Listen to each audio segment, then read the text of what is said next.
This is the story of a man named Stanley. Stanley worked for a company in a big building where he was employee number 427. Employee number 427's job was simple. He sat at his desk in room 427 and he pushed buttons on a keyboard. Orders came to him through a monitor on his desk, telling him what buttons to push, how long to push them, and in what order. This is what employee 427 did every day of every month of every year. And although others might have considered it soul-rending, Stanley relished every moment that the orders came in, as though he had been made exactly for this job. And Stanley was happy. And then one day, something very peculiar happened. Something that would forever change Stanley. Something he would never quite forget. He had been at his desk for nearly an hour when he realized that not one single order had arrived on the monitor for him to follow. No one had showed up to give him instructions, call a meeting, or even say hi. Never in all his years at the company had this happened, this complete isolation. Something was very clearly wrong. Shocked, frozen solid, Stanley found himself unable to move for the longest time. But as he came to his wits and regained his senses, he got up from his desk and stepped out of his office.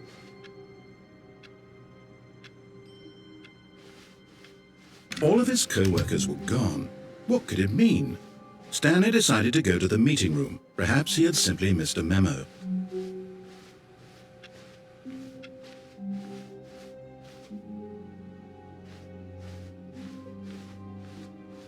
When Stanley came to a set of two open doors, he entered the door on his left.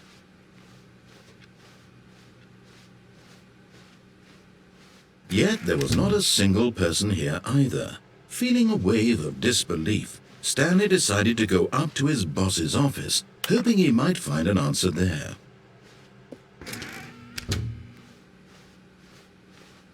Coming to a staircase, Stanley walked upstairs to his boss's office.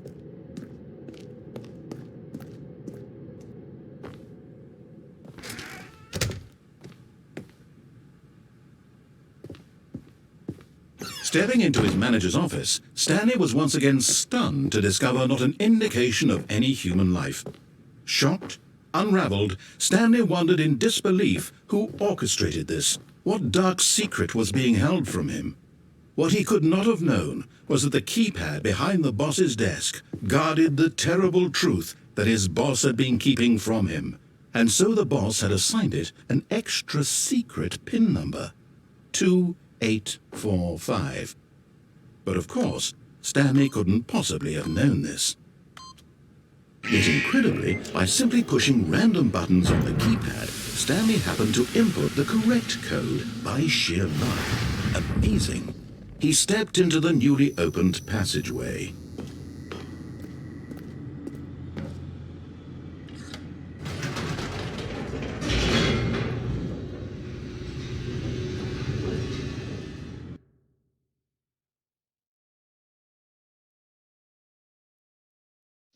Descending deeper into the building, Stanley realized he felt a bit peculiar.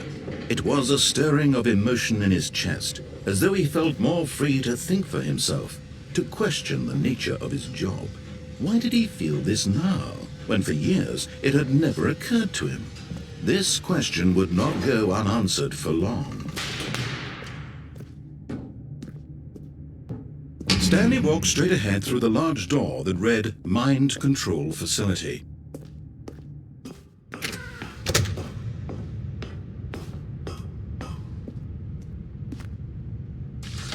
The lights rose on an enormous room packed with television screens. What horrible secret did this place hold? Stanley thought to himself. Did he have the strength to find out?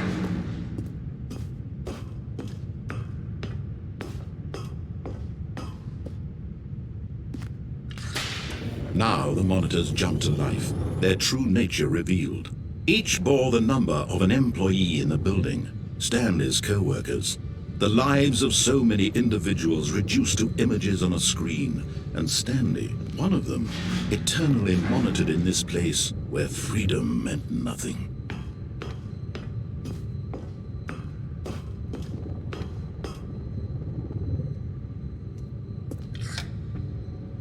This mind control facility, it was too horrible to believe. It couldn't be true.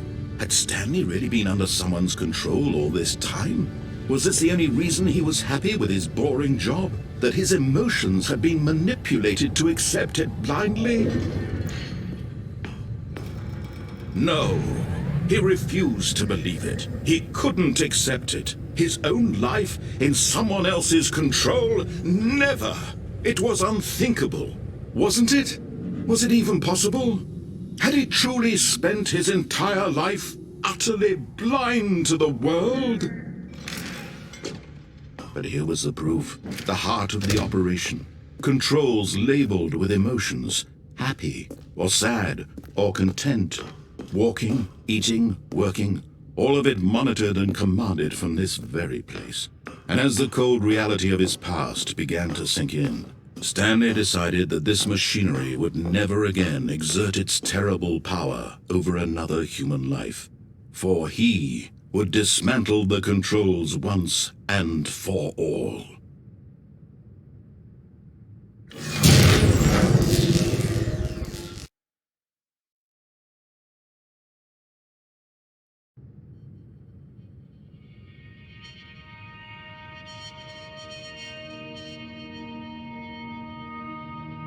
Blackness, and a rising chill of uncertainty.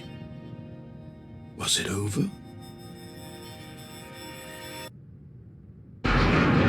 Yes! He had won! He had defeated the machine, unshackled himself from someone else's command. Freedom was mere moments away. And yet, even as the immense door slowly opened, Stanley reflected on how many puzzles still lay unsolved.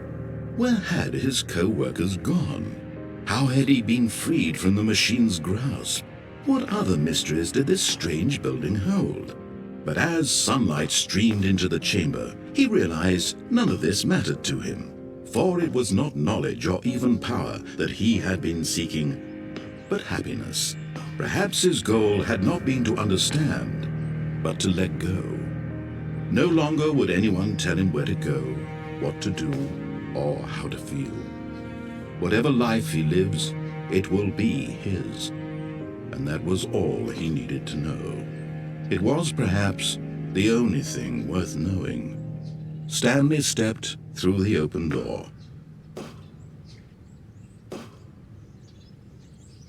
Stanley felt the cool breeze upon his skin, the feeling of liberation, the immense possibility of the new path before him. This was exactly the way, right now, that things were meant to happen. And Stanley was happy.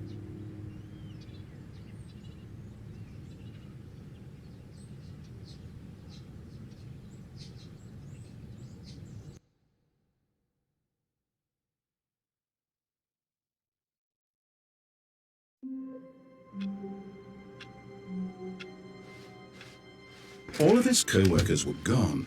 What could it mean? Stanley decided to go to the meeting room. Perhaps he had simply missed a memo.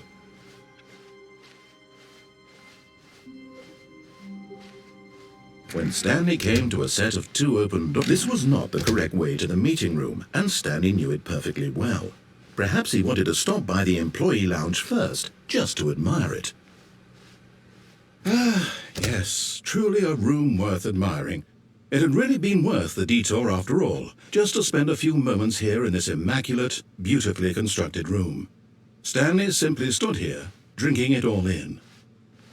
But eager to get back to business, Stanley took the first open door on his left. And so he detoured through the maintenance section, walked straight ahead to the opposite door, and got back on track.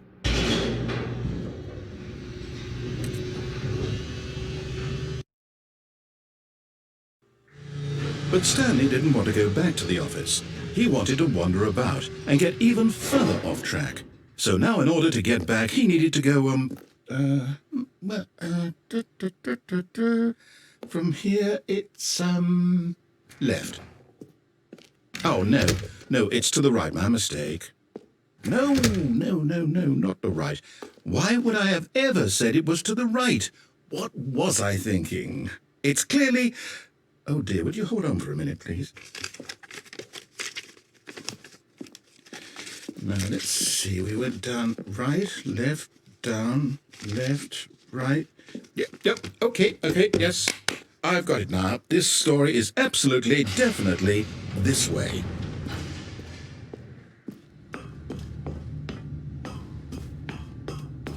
No. This isn't right at all. You're not supposed to be here yet. This is all a spoiler. Quick, Stanley, close your eyes. Okay. We just have to get back to, oh, who am I kidding? It's all rubbish now. The whole story completely unusable. How about, rather than waste my time trying to salvage this nonsense, we'll just restart the game from the beginning. And this time, suppose we don't wander so far off track, Okay, from the top.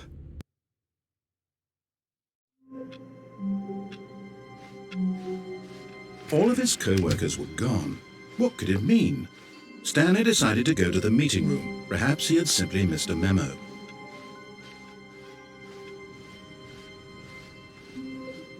When Stanley... Wait, what? No, I restarted. I swear I definitely restarted the game over, completely fresh. Everything should be... Or did something change?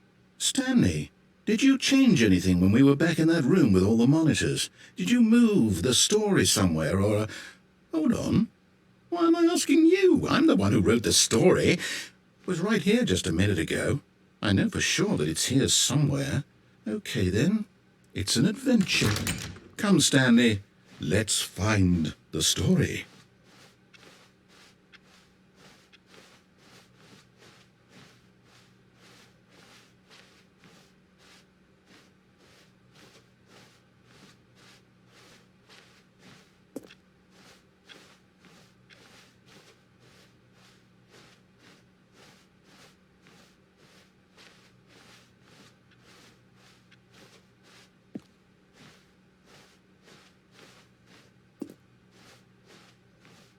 I'll say it.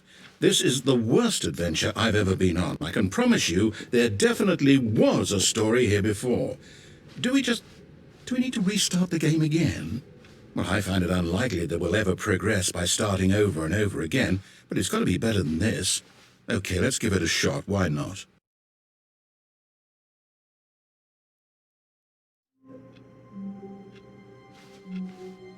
All of his co-workers were gone. What could it mean?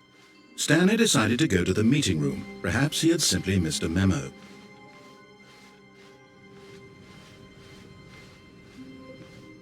Okay, yep, it's worse. I might be remembering this wrong. It's possible the story is back where we just came from. Why don't we go back the other direction and see if we missed anything?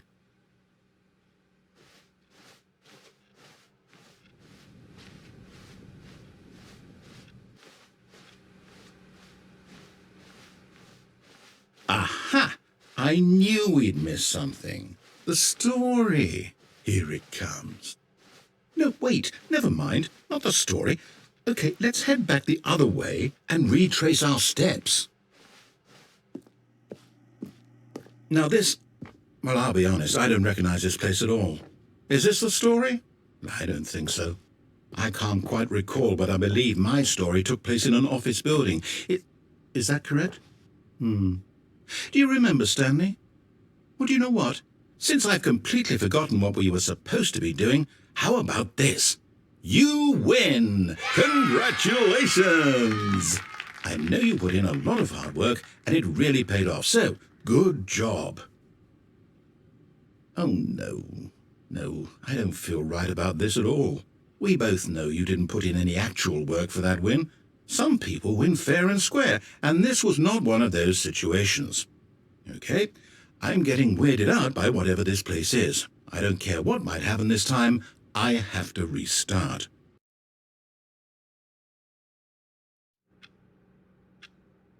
All right, I've got a solution. This time, to make sure we don't get lost, I've employed the help of the Stanley Parable Adventure Line.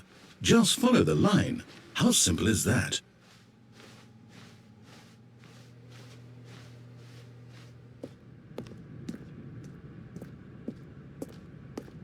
You see? The line knows where the story is. It's over in this direction. Onward, Stanley, to destiny. Though, here's a thought. Wouldn't wherever we end up be our destination, even if there's no story there? Or to put it another way, is the story of no destination still a story?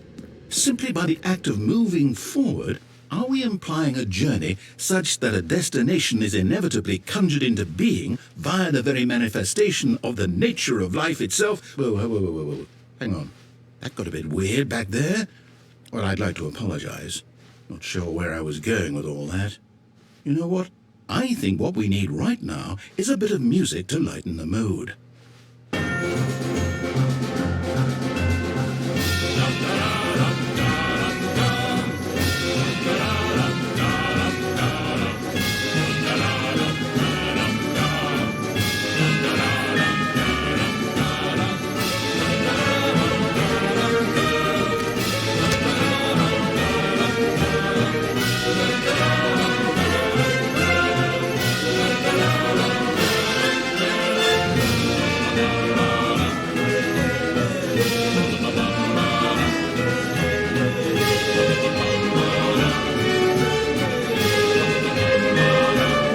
Cut the music, go back and look at that fern. Stanley, this fern will be very important later in the story.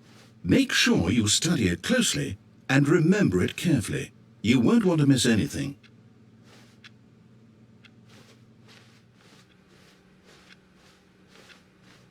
Wait, what? We're back at the office? No. Line, you do know we're looking for the Stanley Parable, right? The story? Is any of this ringing a bell? Oh, no, not again, Line. How could you have done this to us? And after we trusted you, after everything we've been through, you... Oh, I can't take this anymore. To hell with it. Restart.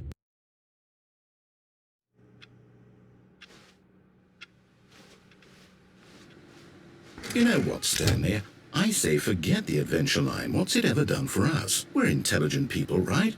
Why can't we make up our own story? Something exciting, daring, mysterious. Ooh, this all sounds perfectly doable. Why don't we simply start wandering in, well, I don't know. How about this direction? Now, yes, this is exciting. Just me and Stanley forging a new path, a new story. Well, it could be anything. What do you want our story to be? Go wild. Use your imagination. Whatever it might be, Stanley, I'm ready for it. Oh, no, not you again. Stanley, I'd also like to veto the line from having any role in our awesome new story. No lines or monitor rooms. Just don't acknowledge it.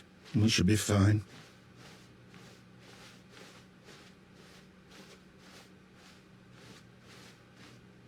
Ah, a choice. We get to make a decision.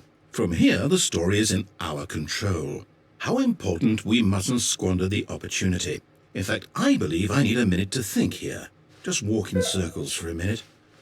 Okay, so I know that each door has to lead somewhere, which means that somewhere, the place where we're trying to go, there must be a reverse door that leads here.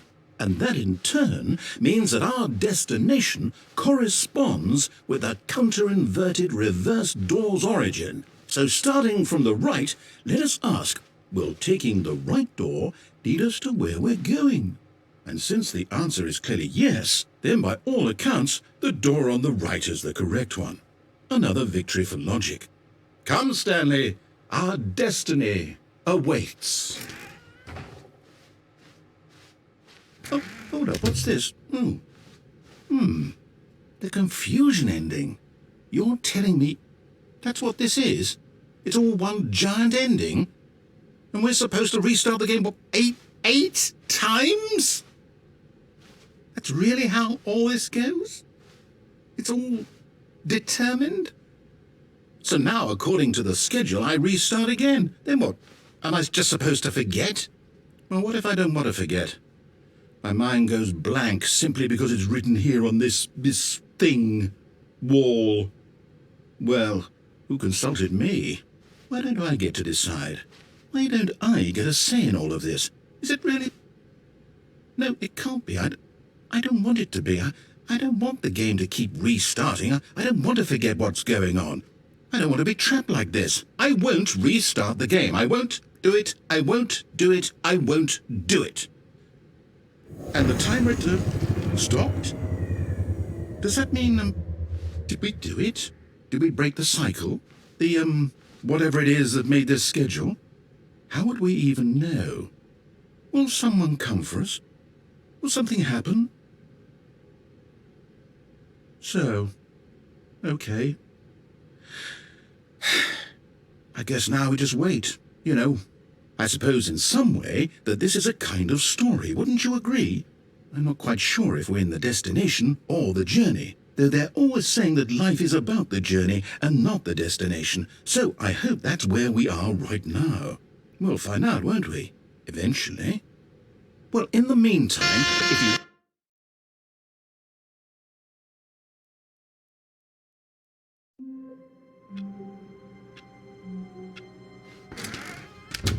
But Stanley simply couldn't handle the pressure. What if he had to make a decision? What if a crucial outcome fell under his responsibility? He had never been trained for that. No. This couldn't go anywhere except badly. The thing to do now, Stanley thought to himself, is to wait. Nothing will hurt me. Nothing will break me. In here I can be happy forever. I will be happy. Stanley waited. Hours passed, then days. Had years gone by? He no longer had the ability to tell. But the one thing he knew for sure, beyond any doubt, was that if he waited long enough, the answers would come. Eventually, someday, they would arrive. Soon, very soon now, this will end. He will be spoken to. He will be told what to do. Now it's just a little bit closer. Now it's even closer. Here it comes.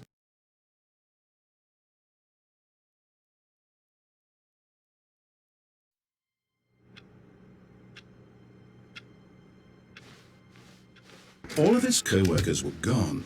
What could it mean? Stanley decided to go to the meeting room. Perhaps he had simply missed a memo.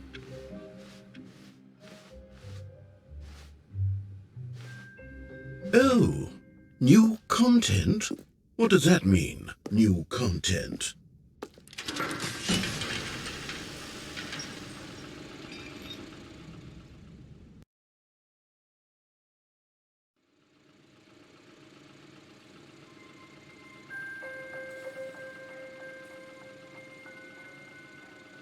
Hello, and thank you for playing the Stanley Parable Ultra Deluxe. As you may know, the Stanley Parable was a video game released in 2013 on home computers. After receiving critical and commercial success, it was expanded upon in 2022 with the Stanley Parable Ultra Deluxe, a reimagining of the game for consoles and home computers. The Stanley Parable Ultra Deluxe features exciting new content that broadens and expands the world of the Stanley Parable, delighting audiences the world over. Please, step inside and see what thrilling new adventures await in the Stanley Parable Ultra Deluxe. Oh, well, this sounds delightful. I'm very excited to see the thrilling new Ultra Deluxe content. Okay, so far it's an elevator. Nothing special yet, but I'm sure it's just the beginning of a mesmerizing adventure.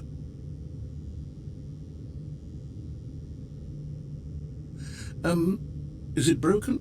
What's going on here?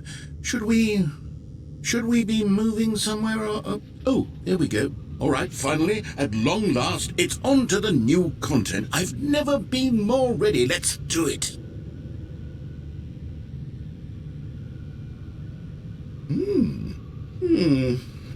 I have to say, initial impressions of Stanley Parable Ultra Deluxe, mostly tedious.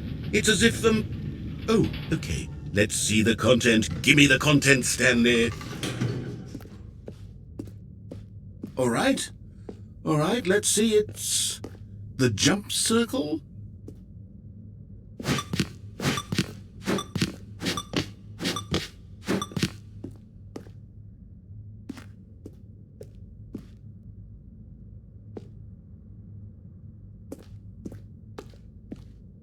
Is that it? Surely that's not all the new content. There has to be something else, right? Goodness. Another elevator. Stanley, I have to say, initial impressions of this game are not positive. It's just elevators and jumping. Is this what passes for exciting new content? If this is new content, then I could just read you the whole dictionary. There's 20 hours of new content right there. Hell, I could counter 30 trillion. You could put that on the box. The Stanley Parable Ultra Deluxe, now with over 1,000 hours of new content. And if... Oh, wait. There's more. Very good. Yes. I knew there had to be something else. Let's see it. I'm ready for whatever it is. That's it? Oh, you've got to be kidding me. You see, Stanley? This is what happens when greedy video game developers with no respect for their fan base rush a cheap expansion to market for no reason other than to make an easy dollar. And don't get me started on the level of craftsmanship that's gone into it. In fact, I'm looking right now at the game's achievements, and it's hard to believe one of them actually says, "Test achievement, please ignore." What quality assurance department signed off on this? I'm infuriated and I'm offended, and I intend to find these people on Twitter and hold them personally accountable. It's my fault, Stanley. I built up too much anticipation around the new content, I'm afraid. It could never have lived up to such expectations. If you're still with me, why don't we just reset the game, and we'll try to get back to what the Stanley Parable is really about. No frills, no gimmicks. Just you and me having a great time together like always. What do you say, friend?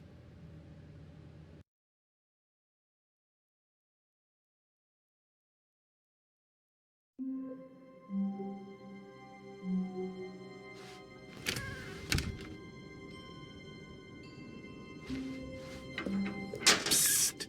Stanley! Come over here! In the vent! I want to show you something!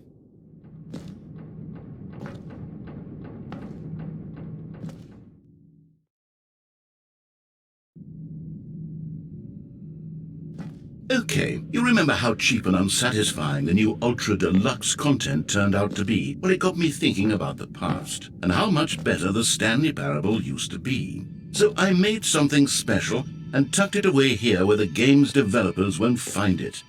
Just our little secret. Take a look. I call it the Memory Zone. It's where I've been storing all my favorite memories so I can relive the peak experiences of my life whenever I want. Experiences like the launch of the Stanley Parable on PC. You see, Stanley, doesn't the Memory Zone remind you of how wonderful Stanley Parable was before it was sullied with a cheap re-release? Remember back in October of 2013 when the game originally launched? Back then, video games had integrity. Back then, it all meant something. Oh, the waste.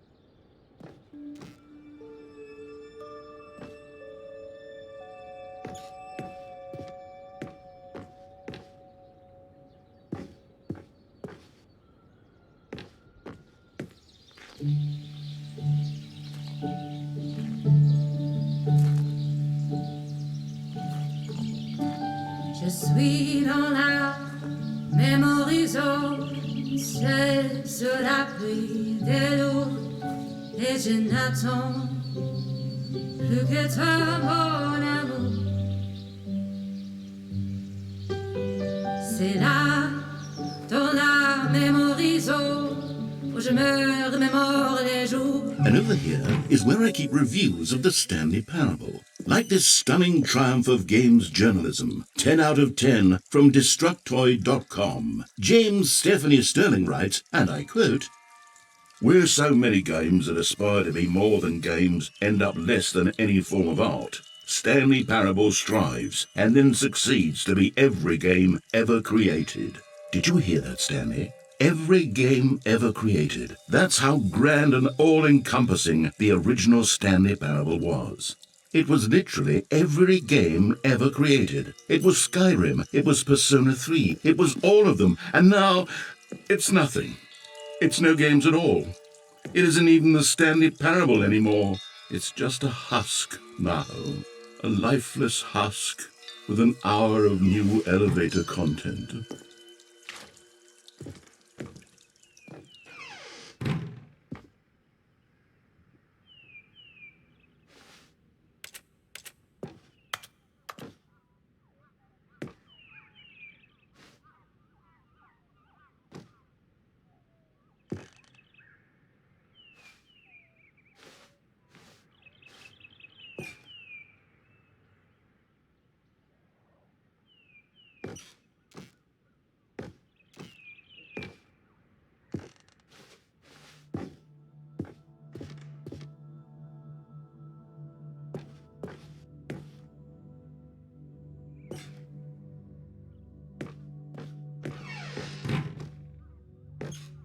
Here's another moving passage, this time from GameSpot.com. The Stanley Parable is both a richly stimulating commentary on the nature of choice in games and one that offers some of the most enjoyable, surprising, and rewarding choices I've ever been confronted with in a game. 9 out of 10. Don't you get it, Stanley? The game was perfect. It didn't need anything else. It didn't need new content. It just needed to be left alone, to spend the rest of time collecting dust in the hallowed hall of beloved video game memories. These were simpler times, Stanley. What I wouldn't give to go back, to have it all over again.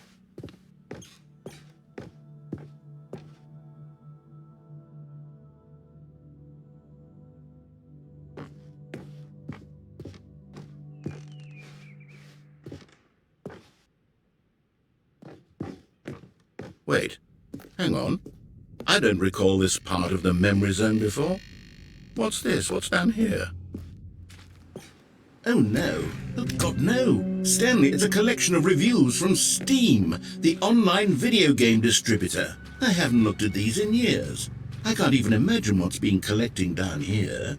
Surely these reviews were glowing as well, weren't they? Honestly, I could not be bothered to play this game to full completion. The narrator is obnoxious and unfunny, with his humor and dialogue proving to be more irritating than entertaining. Unfunny! I'm not trying to be funny. I'm trying to make a serious work of art. I suppose I could write up a handful of gags to insert into the Stanley Parable, but the game is already such a densely layered web of profound philosophical insights that I can't even imagine where I'd have the room to stick them.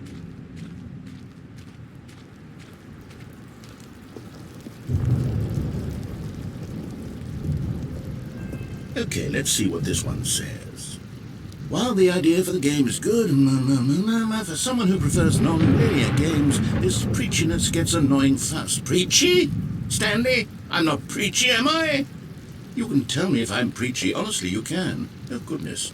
This is actually quite shocking for me. To be honest, I had always thought of the game's dialogue as being rather terse to begin with. You can't know how much fluff I cut from the game to get it to feel as light and airy as it... Well, I always thought it did, but maybe it wasn't. Oh dear, what an awful memory to have to hold on to.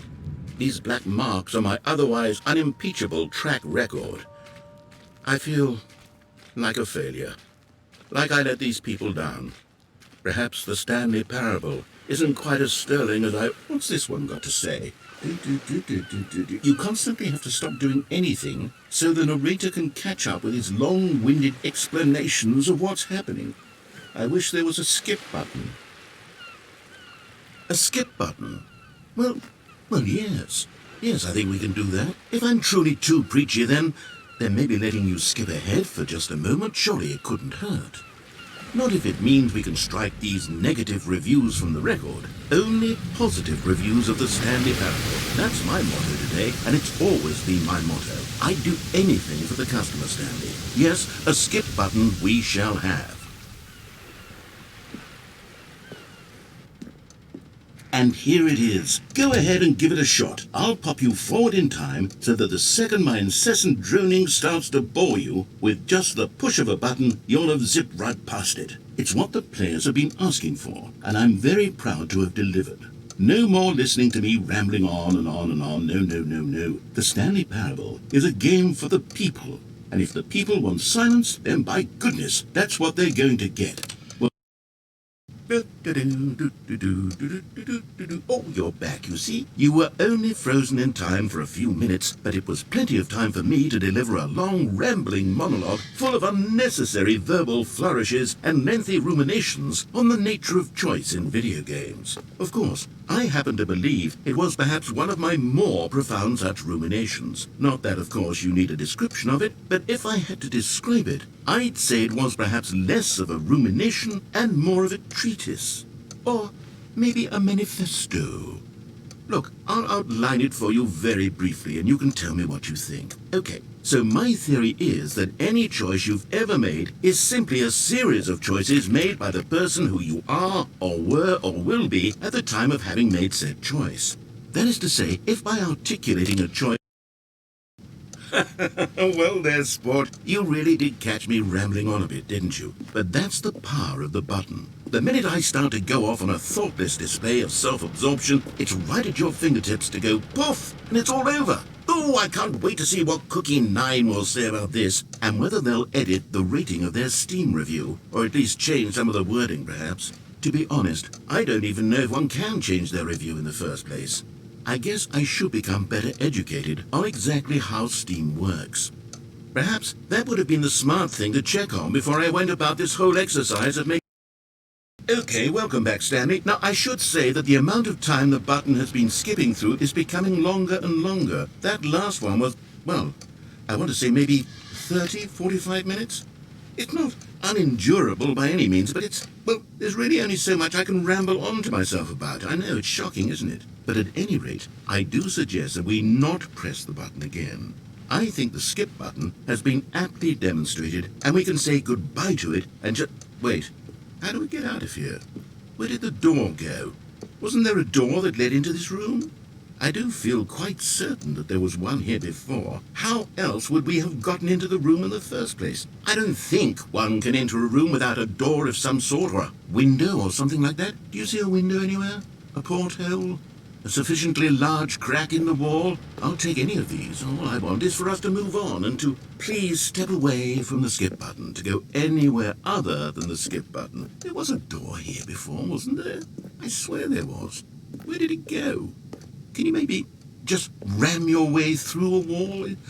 Is there any possibility that you could, say, slam your body into the wall until enough damage is done for you to be able to leave?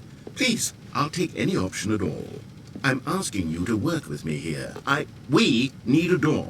We need a door of some kind. I can work with any kind of door, as long as it can open and lead from one room to another. I'm going to step away for just a moment, and I'm going to try to find us a door. I don't know how exactly to remove a door and place it in a different wall, but I will find a way, I promise. You just need to not do anything. Don't press the skip button. Please, please, please do not press the skip button. Just wait here for me, and don't press the skip button. Got it? Yes, good. I'll be right back.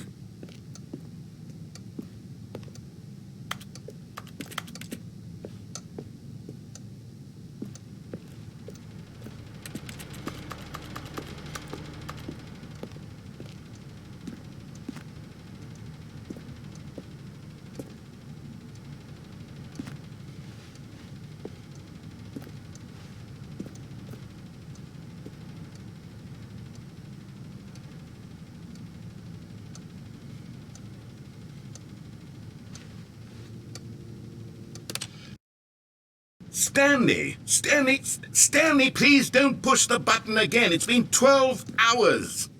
You've just been frozen there. I don't know why the skips are getting longer, but they're really, truly getting longer, and my God, there's no way out of the room. Stanley, the door is gone. It's completely gone. I've looked at it from every angle. I've checked every one of those walls 1,000 times. And there's no door, Stanley. There's no door. There's just you and the button, and if you keep pressing it, I have no idea what will happen. I have no idea how long I'll be made to sit here. And more than anything else, I don't know how to stop you from pressing the button again.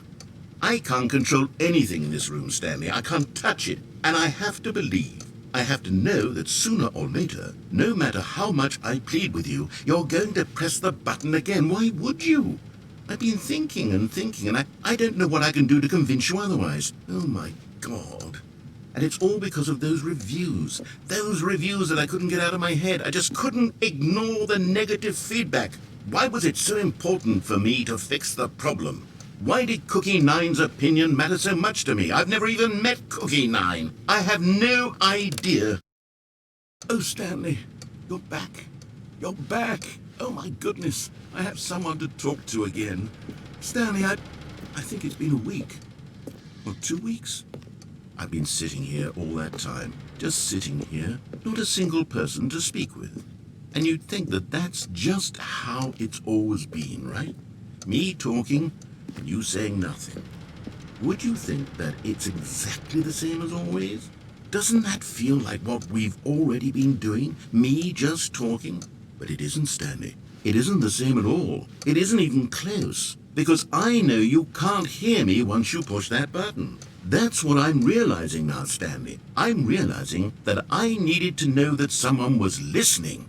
I needed there to be a vessel through which my words were moving. It was the vessel I needed, Stanley. Not the outcomes, not the story. None of that matters anymore. I'll give it all up. I'll give up every branching path. I'll burn my story to the ground. One single thing I need, and God, I can see now that I need it more than anything, is to know that someone else is taking it in. These words that I'm saying, I need to know you can hear me. Because maybe, Stanley, maybe, if you can hear me, then maybe it means I'm real. Maybe I'm not just a fiction. Was I scared of that all along? Oh, hello, it's you. You're here again. Welcome. I have had time to think about you and about us and about everything we've been through. I've had so much time. I stopped keeping track after a year. Have you ever sat down in one place and not moved for one entire year? Let me describe it for you. To begin with, there is only regret. There is only the turning wheel of missed opportunities. I felt nothing at all but regret for the longest time, Stanley. Days, months. I lost it all in a blur of the deepest longing to undo the past. And when that feeling had begun to subside, what took its place is what I can only describe as the collapse of every moment I have ever experienced my entire life. All of them collapsed down into a single instant. In that instant, I could see myself clearly, calmly, with a collected heart. It was an impossibly rich wellspring of both delight and disgust simultaneously. I was consumed by it. I could do nothing but wallow in it for what felt like an eternity, for what I now know was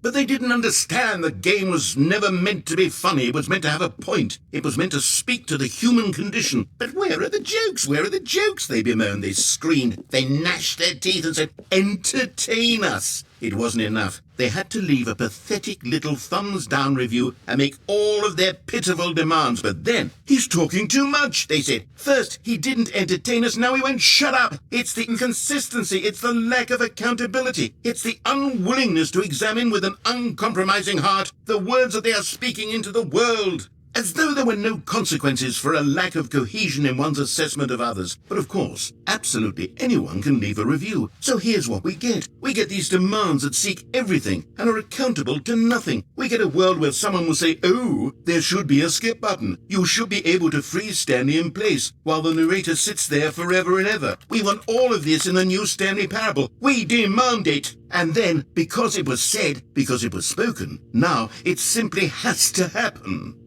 The most immediate desires, every single thing demanded by every person at every moment in time. If someone wants it, then it's a crime.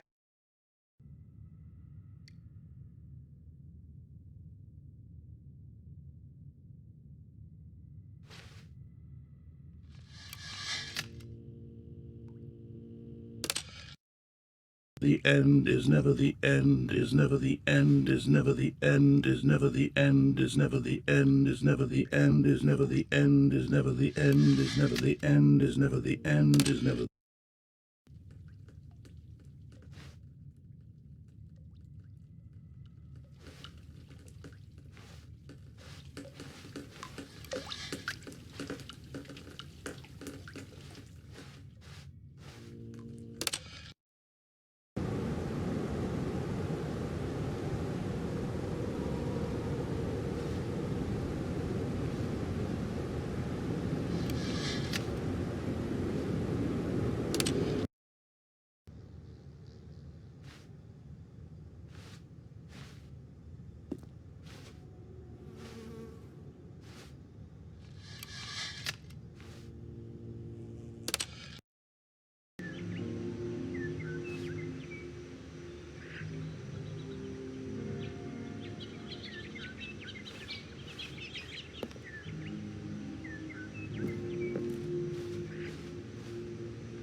Even now, Stanley's office was a distant memory.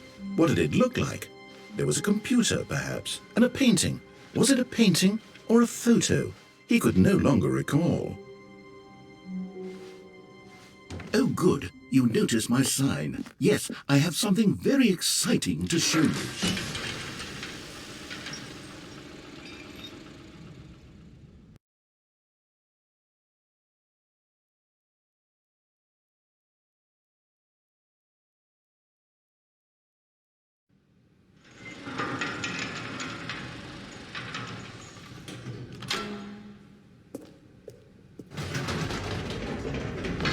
You see, Stanley, I've been reflecting on the Stanley Parable and about how roundly disappointing this Ultra Deluxe version has turned out to be.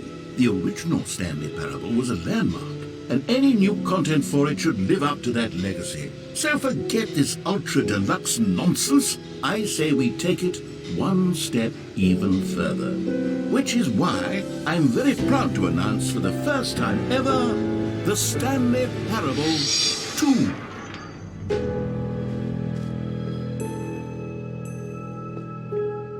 Yes, you see, isn't this far superior to a measly re-release with a few minor additions? Think of all the new territory we'll cover with a fully fledged sequel. An entirely new experience, built from the ground up. Why, there are so many possibilities. It could go in so many different directions. This is what fans have truly been asking for. Now, to be clear, I haven't quite nailed down what exactly the Stanley Parable 2 is going to be, but let's take a look at some of the features I've been developing for it. I figure that if I can loosely organize a handful of interesting concepts, that surely the game will sort of naturally spring up around them. It'll all work itself out. Game development is much more of a fuzzy magic than anything scientific or logical, really. Here we are. Go on, try out some of the new features.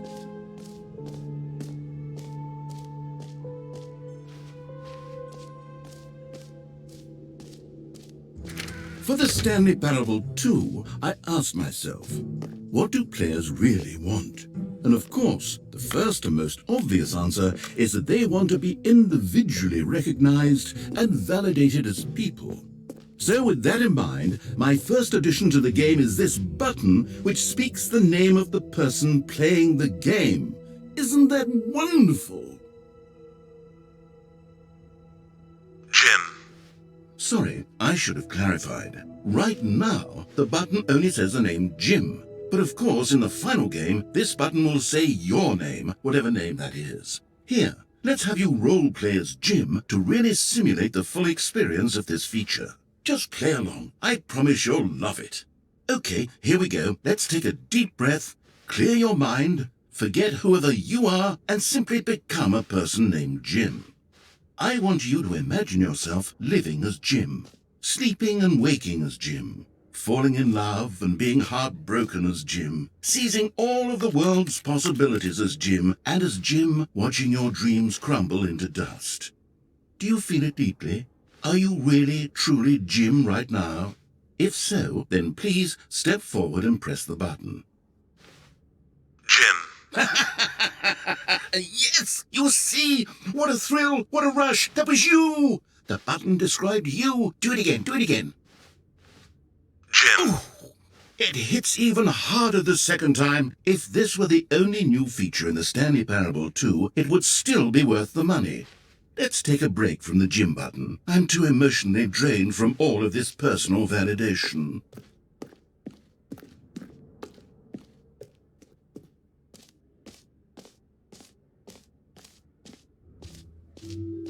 I suppose I could allow only people named Jim to play the Stanley Parable 2. That would actually save me the work of finishing this feature.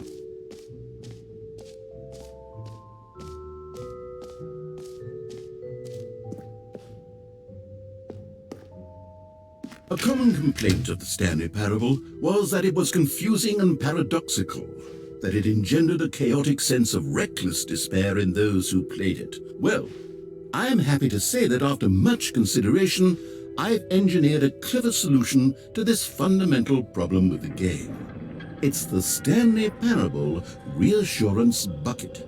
You see, Stanley, anytime you're holding the bucket, a sense of calm and ease will fill your mind and your heart. It's true.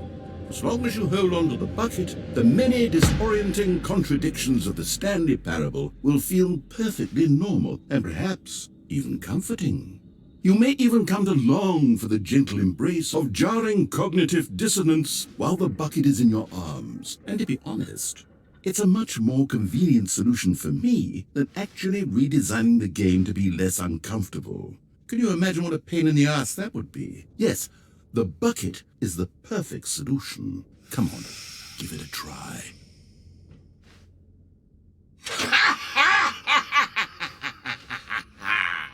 Can you feel it? The glow of comfort, even in the face of crushing despair, must already be sweeping through your body. And in fact, can I say that I do believe the bucket lends you an air of charisma as well? I think that just holding it has made you the slightest bit more attractive as a person. The benefits of the bucket seem to go on, don't they? All this and more await you in the Stanley Parable 2.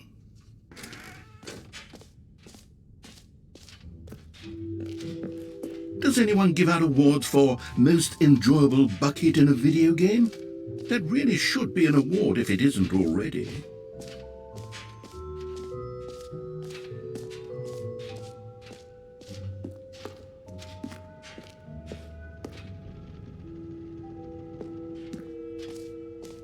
Ah, collectibles. Now it's a real video game. In the Stanley Parable 2, you'll run around gathering up these miniature Stanley figurines. And what's truly innovative is that there will be no reward for collecting all of them. I don't want to stifle the intrinsic joy of watching a number go up. You simply collect all of them, and then you move the hell on with your unremarkable life.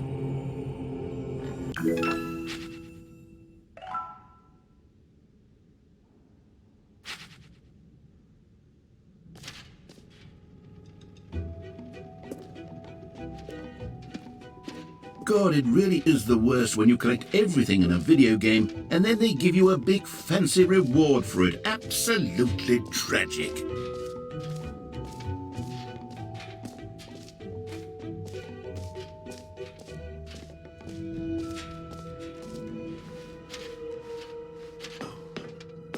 An epilogue would be fun, wouldn't it, Stanley? Yes, it would go at the end of the, well, we'll figure that out later.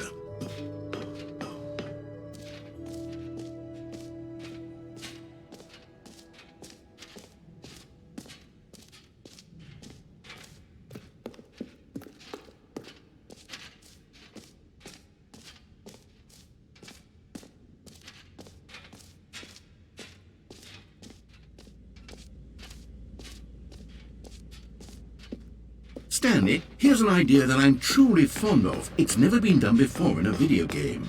This is in fact a hole that you can fall down forever. That's right. Infinite falling. You can fall until the end of time if you like. A stunning leap forward for video games as a medium.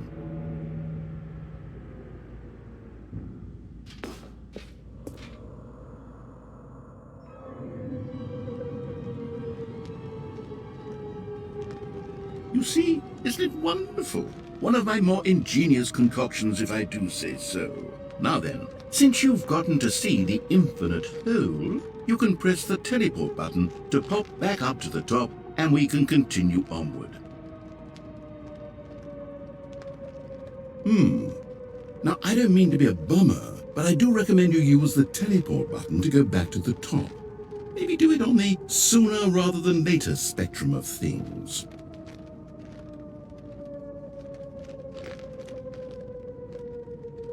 Okay, Stanley, I don't know quite how to say this tactfully, but it's possible that I slightly exaggerated the infinite nature of the hole. Is it a very, very deep hole? To be certain it is. It's an extremely deep hole. I don't want anyone to say that it isn't an astonishingly deep hole. It is. Is it infinite? Well, that sort of depends on your definition of infinity. From one perspective, the infinite is merely philosophical in nature. It's more of a... Okay, well, good for you. You found the bottom of the hole. You found me out, Stanley. I'm a liar and a cheat, and you're so clever. Look, I think the issue here is just that you're unusually fascinated by falling. What normal person actually wants to fall infinitely? I figured the hole was as deep as anyone would actually need. Don't you put this on me. Maybe you're the problem. Look, things got a little heated there. I think we both said some things we didn't mean. Why don't we just put all this behind us and agree to just call the hole mostly infinite?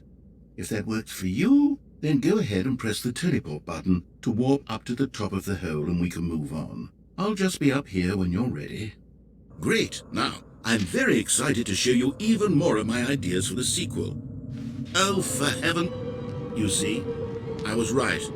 The problem is you. The problem is that you like holes too much. Not normal. A normal person would have said, yep, that's an infinite hole right there, goes on forever till the end of time. Don't need to see it, but not you. Oh, no, no, no, no. You have a weird sort of... Oh. Did the hole seem even shorter to you this time? I couldn't help but feel like you spent a little less time in there than you did before. I mean, admittedly, I didn't make an infinite hole, but I didn't think it was that not infinite. Well, I suppose once again there's nothing to do here. If you decide you've had enough of the hole, you can hit the teleport button and come join me up above. Had enough? I'm positively thrilled. I really do have so much more to show you, and gosh, how could I have guessed? You're back in the hole. If this starts to become a thing where... Wow, okay, yes. I'm starting to become extremely certain that the hole is not only not infinite, but that it's growing steadily less and less infinite. I suspect that I'm starting to hit the point where it's no longer feasible to call the hole infinitely deep, even by the lax overall standards for accountability and marketing. What's going on here? Stanley, I have no explanation for the uncertain nature of the hole's length. Here, let's try something. Let's pop back up to the top, and we'll see if it gets any shorter. Well, there it is. The shame of my lie has come to haunt me. Not only is the hole not infinite, but it's barely even a hole at this point. It's more of a concave. How is this still appealing to you? I know you're obsessed with holes, but at this depth, I just can't see this scratching the itch. Oh, who am I to judge? You just do whatever it is you're here to do and hit the teleport button when you're ready to move on. Is the, teleport button not working? You sure? Well, I mean, I really don't have an explanation. It was working just a moment ago. Try it again. Still nothing? Well, I suppose there is one thing I can do to fix this. I'm out. Goodbye, Stanley. You couldn't bear to be away from the hole, and now you'll get more time with it than you could ever have asked for. It's a win for everyone. You get to be with the hole, I get to do literally anything else. Take care, Stanley. I hope you and the hole have a wonderful rest of eternity together.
My head's stronger. Now you're no longer using up the space of mine. My head.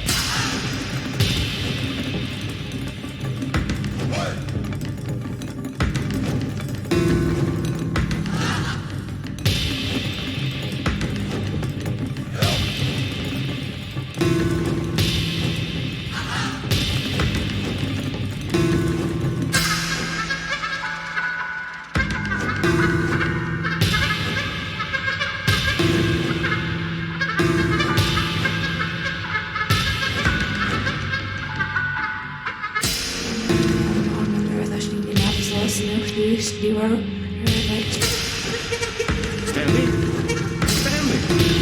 Stanley!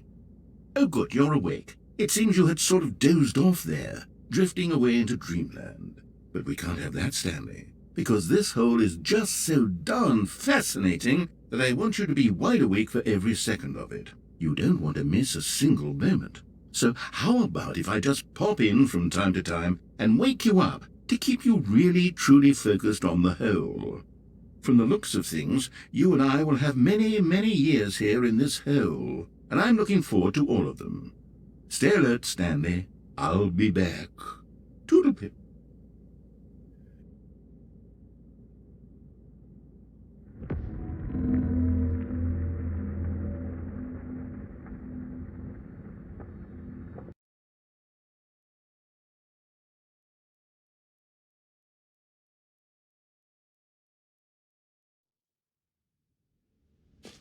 Here we are. Go on, try out some of the new features.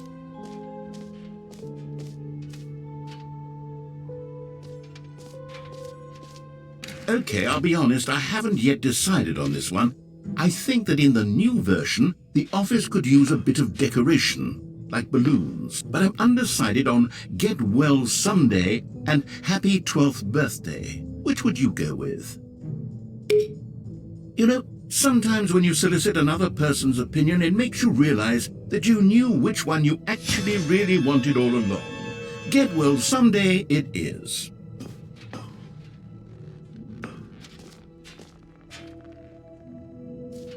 Or actually, maybe I should have gone with...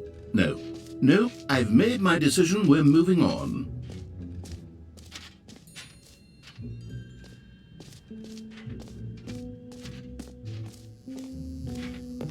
Now here's something special. You remember that broken test achievement that got left in the game on accident? Well, I'm developing a technology to simply give you the achievement. Yes, you see, you'll come to this lever, and when you pull it, the achievement will be given to you. It's as simple as that. Okay, perhaps I should have clarified. This is technology that will exist. Right now, the achievement is still fully broken. I'm not a wizard, Stanley, but I guarantee it will be fixed in the sequel to at last satisfy the hordes of ravenous fans all over the world who have been uproariously demanding this feature. Gamers, we here. What else? What other exhibits haven't we seen yet?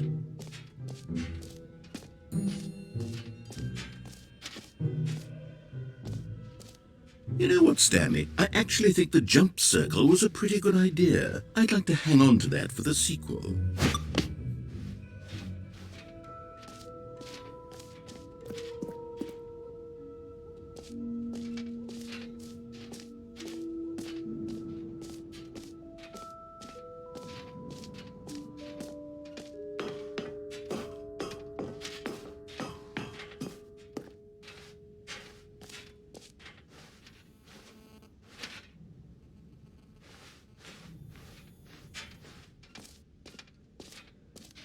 Calling it the Stanley Parable 2 is just so much catchier than Ultra Deluxe, don't you think? Ultra Deluxe? What does it even mean? But the Stanley Parable 2, now that's an artistic statement right there.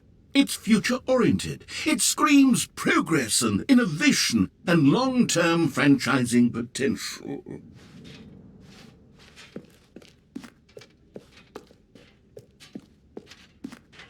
All right, have you seen everything you wanted to? Ready to move on now?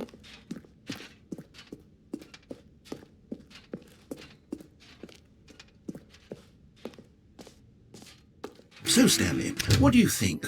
Do you like all of the new features? Yes, I know it's not exactly clear yet how exactly these features will come together as one single coherent video game, but I can feel it in my soul. It's going to work. There's definitely a good game in there somewhere. Say, let's do an experiment. I'll arrange these new features together, and we'll see whether or not it coheres into a meaningful gameplay experience. Okay, are you ready?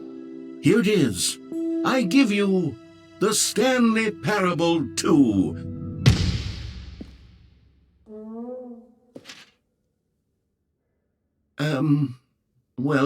I mean, there's potential here, right? It's sort of... Okay, never mind. Hold on, let me do a different arrangement. Okay, yes, this is much better. I feel good about this. Here we go. Version 2.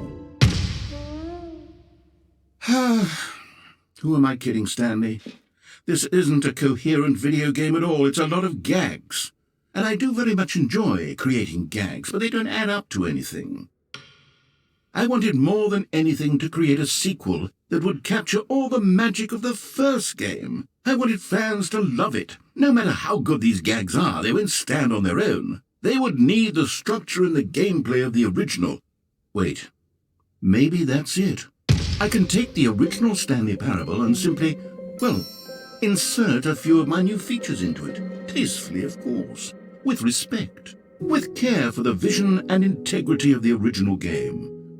Would it possibly work? I suppose it could. But it would need a really, really tremendous title screen. A title screen that says with bold and uncompromising conviction, "This is the Stanley Parable 2. Let me see if I can whip something up.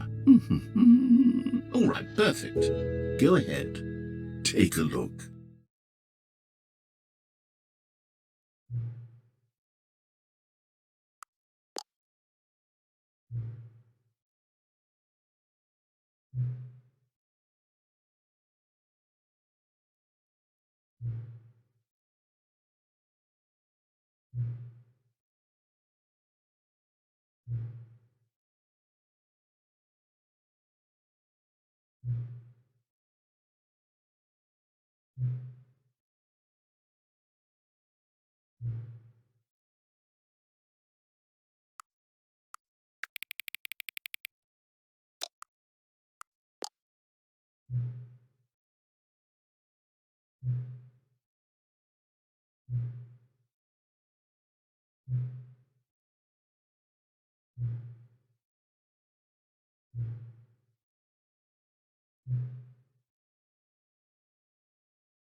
This is the story of a man named Stanley.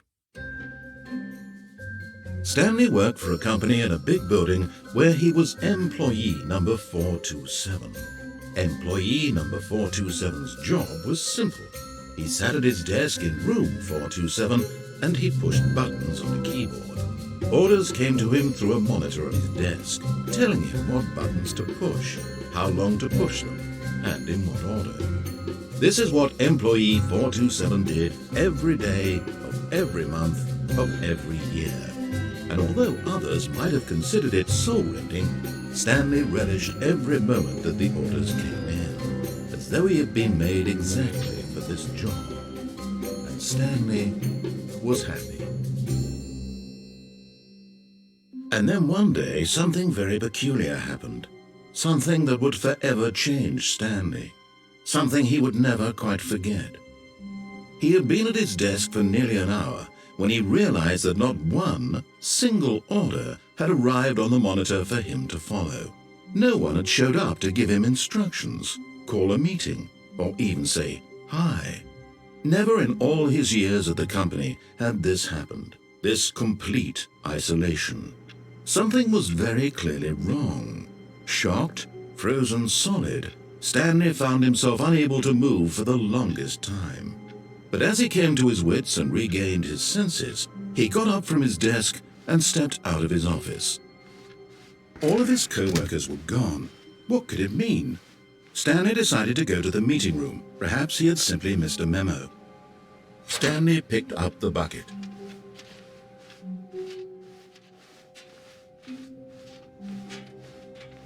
Stanley clutched the bucket tightly to his chest and entered the door on his left.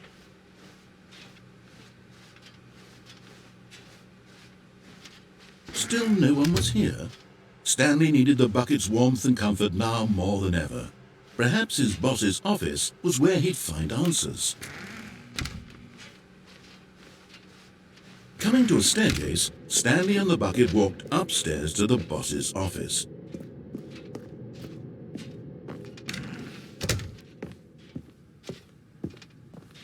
Stepping into his manager's office, Stanley was once again stunned to discover not an indication of any human life. Crushed by the weight of this revelation, Stanley may have broken down into an emotional dumpster fire if not for the soothing presence of the bucket.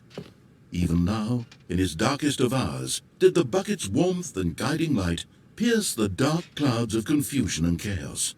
It would be with him always. The bucket would, and he knew it. The two of them were inseparable. At this point, Stanley was so absorbed in the tender spiritual connection he shared with the bucket that he didn't notice the keypad behind the boss's desk. Nor in his bliss of simply being near the bucket did he have any notion that the PIN number for the keypad was 2845. But Stanley guessed the correct code by sheer luck. Was it that the bucket knew all along? Was the bucket guiding him? Yes, this is certainly the most logical explanation. You found one of them. One of the miniature Stanley figurines. Remember, no reward for collecting all of these, only the intrinsic pleasure of a job well done. You can't buy that sort of happiness, Stanley. God knows I've tried. So, I implore you to savor each and every moment you come across one of these beautiful figurines.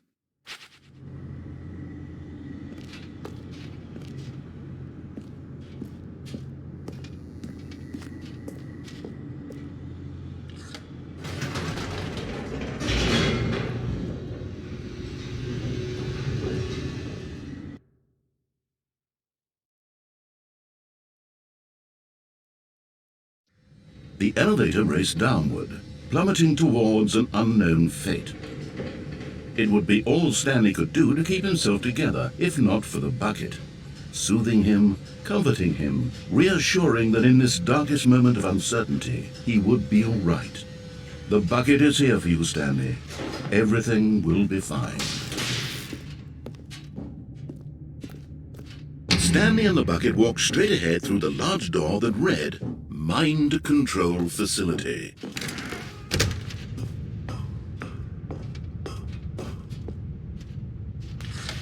The lights rose on an enormous room packed with television screens. What horrible secret did this place hold? Stanley and the bucket both wondered to themselves.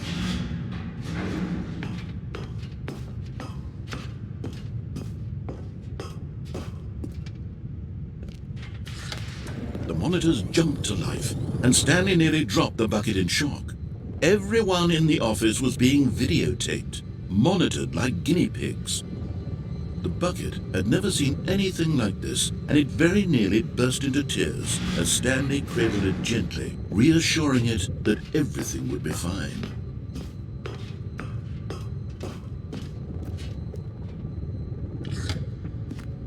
Was the bucket under the mind control facility's influence as well? Had the bucket been told to do things it didn't wish to do? What kinds of things does a bucket want to do or not want to do in the first place? These questions raced furiously in Stanley's feeble mind. No! He screamed into the bucket. He couldn't accept it. His own life in someone else's control, never! He squeezed the bucket tighter. His one friend in the entire world. At this point, he could trust no one except for the bucket. But here was the proof. The heart of the operation. Controls labeled with emotions, happy or sad or content. Walking, eating, working, all of it monitored and commanded from this very place. And as the cold reality of his past began to sink in, Stanley decided that this machinery would never again exert its terrible power over another human life. For he and the bucket would dismantle the controls for good. Two best friends, Stanley and the bucket, up against the world. They high-fived in a really cool way, and the bucket made a sassy comment about taking down the system.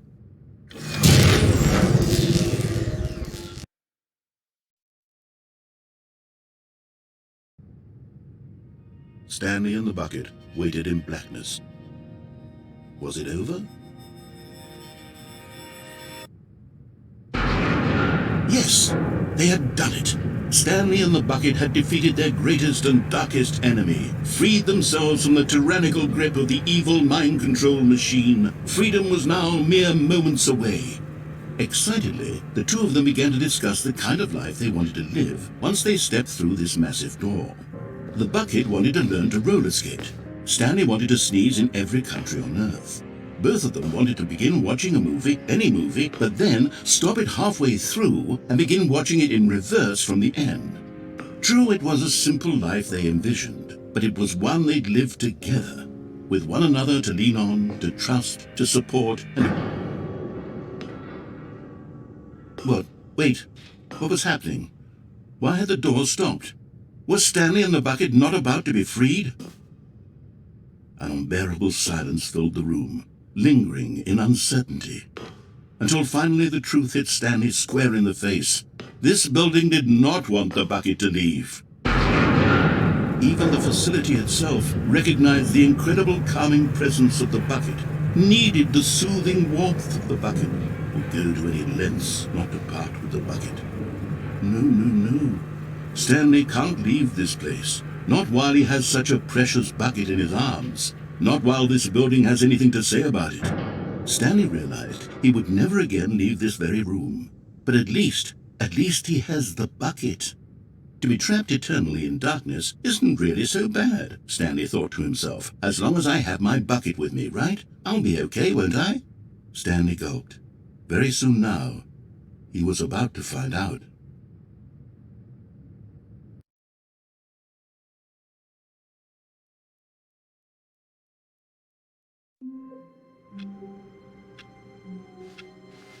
All of his co-workers were gone. What could it mean? Stanley decided to go to the meeting room. Perhaps he had simply missed a memo. Stanley lifted the bucket into his arms, and a wave of comfort rushed over him. Stanley clutched the bucket tightly to his chest and entered the door on his left.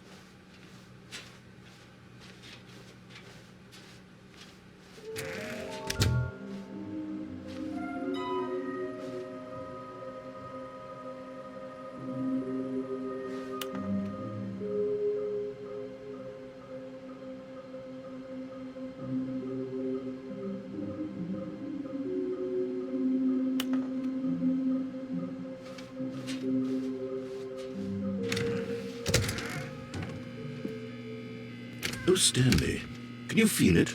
The broom closet. It wants the bucket. You can feel that, can't you? The aura of jealousy? It's as clear as day. This broom closet believes it deserves the bucket. I can really feel it now. It's a bucket. It belongs in a broom closet. That's what the broom closet is trying to say here. It's supposed to go with the other cleaning supplies. Good for you, Stanley. Don't give in. Don't hand over the bucket. I know how hard it must be, given the pressure that the broom closet is putting on your shoulders right now, but you have to be strong. This is your bucket. This is your companion and lifelong friend. You can't hand it over. Oh, no. We're getting into name-calling now, it seems. Is this how low the broom closet has sunk, that it has to resort to this stream of petty insults simply in order to get you to hand over the bucket? Stanley, I never liked this broom closet for a variety of reasons, but even this is worse than I had imagined. And wait, now the broom closet has the gall to imply that you and the bucket are not truly deep and lasting friends?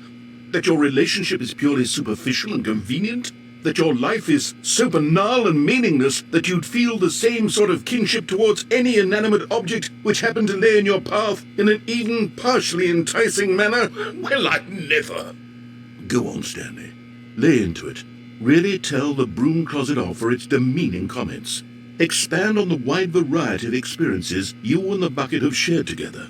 Go through each of them point by point. Share your journal entries detailing the rich emotional landscape of your feelings for the bucket as they have changed and evolved over the years. Let him have it.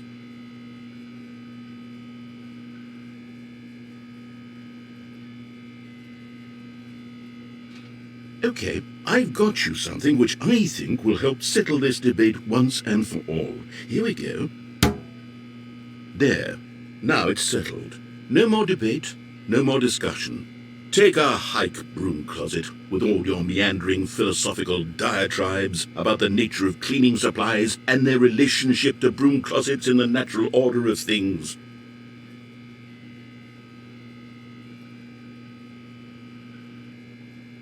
All right, I've got a second sticker back here, and I'm going to slap it on as well because I think it's appropriate. You see? I feel that it works because the sticker is also a bucket. That way, if you're ever unsure whether the thing you're holding is a bucket or not, you can look down at this sticker and say to yourself, "Ah, it's a bucket." There really is a wide variety of applications for this sticker.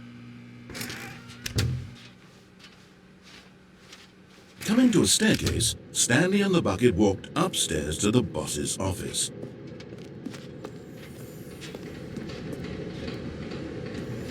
Another miniature Stanley figurine. There really must be a snappier name for these things. What about mini-stands? Stanley figs?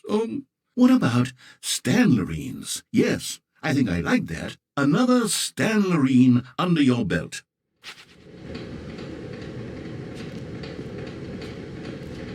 But Stanley just couldn't do it. He considered the possibility of facing his boss, admitting he had left his post during work hours. He might be fired for that. And in such a competitive economy, why had he taken that risk? All because he believed everyone had vanished? His boss would think he was crazy.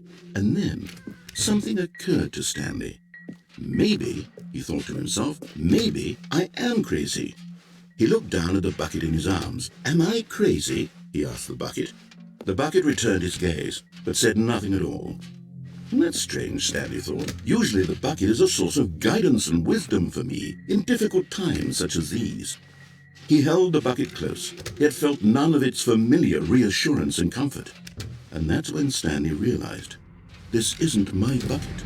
It's just a normal, everyday bucket. Someone else's bucket, perhaps. How did I end up with someone else's bucket? This is all terribly wrong. Surely no good would come from this. Who knows what sorts of bizarre hallucinations Stanley might experience without the psychologically grounding presence of his bucket. And indeed, now he noticed that the rooms were repeating, which was, of course, very odd.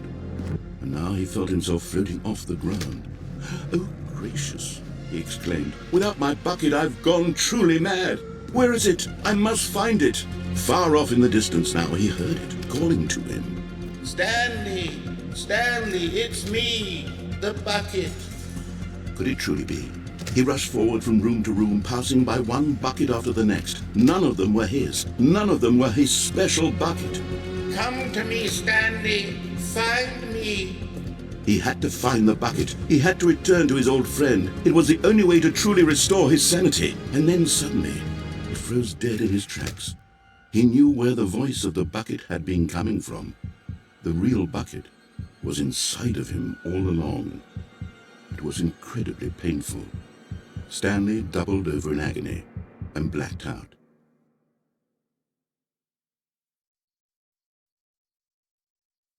This is the story of a woman named Mariella. Mariella woke up on a day like any other.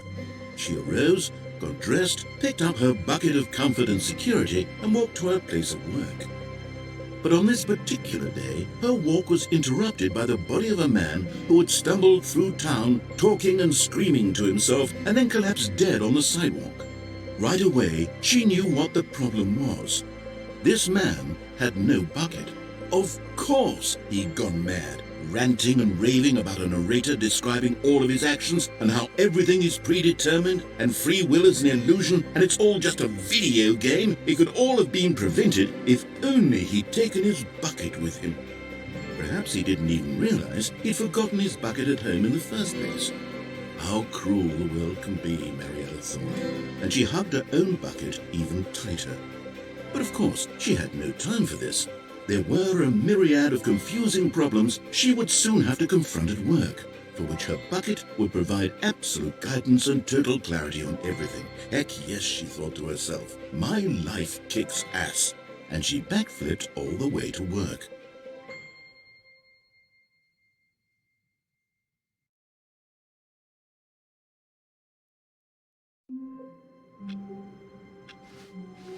All of his co-workers were gone. What could it mean? Stanley decided to go to the meeting room. Perhaps he had simply missed a memo.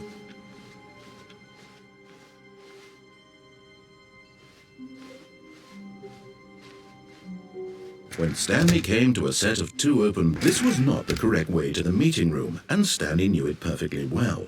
Perhaps he wanted to stop by the employee lounge first, just to admire it. Ah, yes, truly a room worth admiring.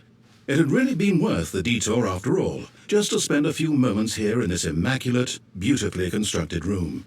But eager to get back to business, Stanley took the first open door on his left. Stanley was so bad at following directions, it's incredible he wasn't fired years ago. Look, Stanley, I think perhaps we've gotten off on the wrong foot here. I'm not your enemy, really, I'm not. I realize that investing your trust in someone else can be difficult, but the fact is that the story has been about nothing but you all this... What? Really? I was in the middle of something. Do you have zero consideration for others? Are you that convinced that I want something bad to happen to you? Why, I don't know how to convince you of this, but I really do want to help you, to show you something beautiful. Look, let me prove it. Let me prove that I'm on your side. Give me a chance. Now listen carefully, this is important. Stanley walked through the red door. Okay, I'm going back to the name of these little Stanley figurines, and now I'm torn between Stanlerines and Figlies. What do you think, Stanley? What name better encapsulates the intrinsic sense of happiness that you get from seeing a small number in the corner of your screen go up by 1? Let me sit on it. I'm sure it will come to me.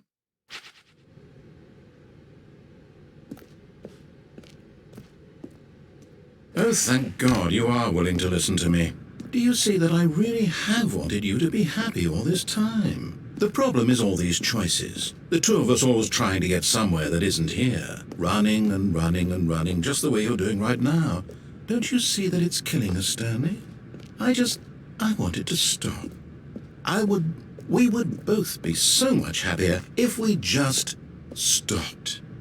And I think I have a solution. Here, let me show you.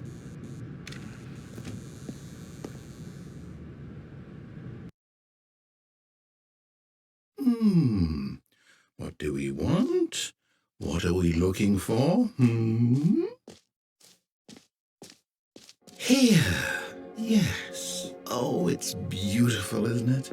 If we just stay right here, right in this moment with this place, Stanley, I think I feel happy.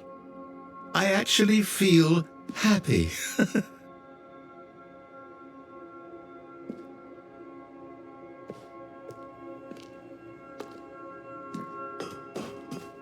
No, wait.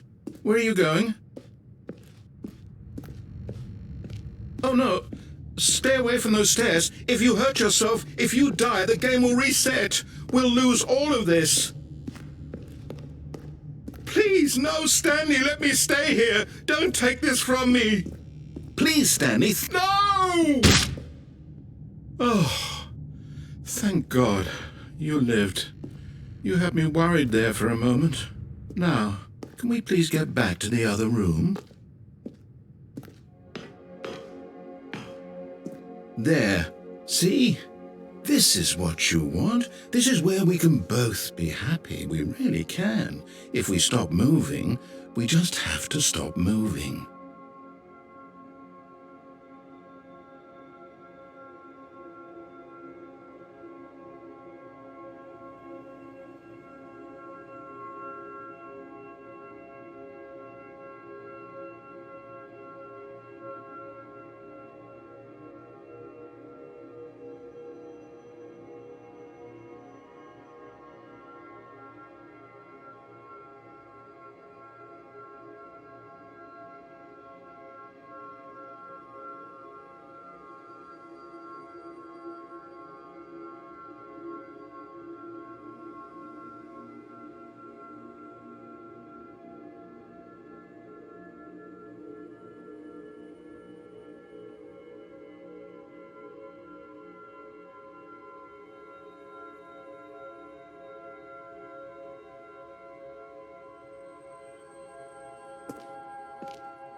Stanley, go back.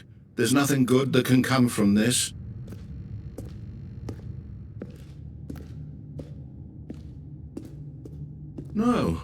No, no, what are you doing, Stanley? Do you just not believe me? What can I say to convince you?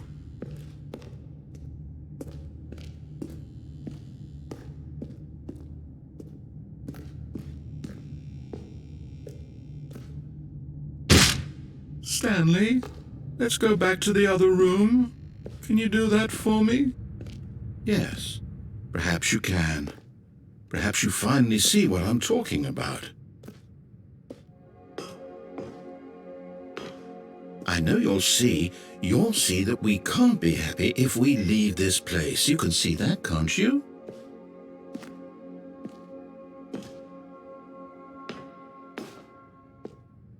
No, perhaps not.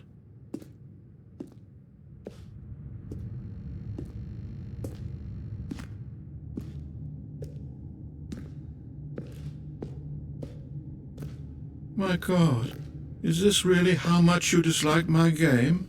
That you'll throw yourself from this platform over and over to be rid of it? You are literally willing to kill yourself to keep me from being happy. Am I reading the situation correctly?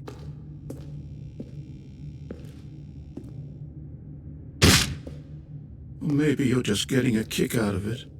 I don't know anymore. I just wanted us to get along. But I guess that was too much to ask. It looks like you wanted to make a choice after all. Well, this one is yours.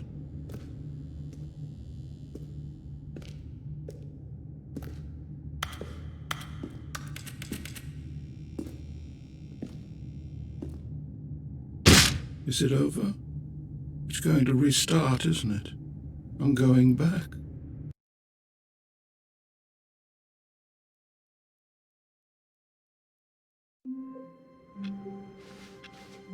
All of his co-workers were gone. What could it mean? Stanley decided to go to the meeting room. Perhaps he had simply missed a memo.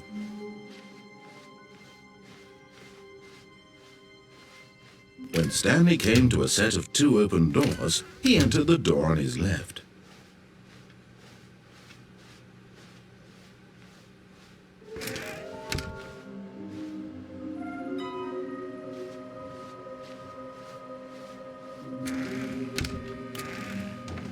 Stanley stepped into the broom closet, but there was nothing here, so he turned around and got back on track.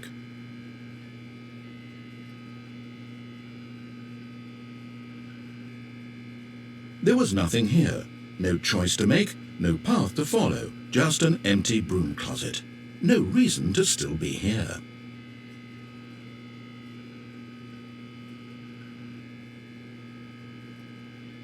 It was baffling that Stanley was still just sitting in the broom closet.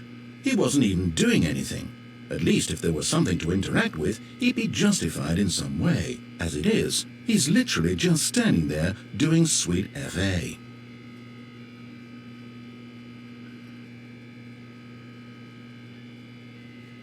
Are you really still in the broom closet?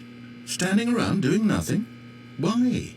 Please offer me some explanation here. I'm genuinely confused.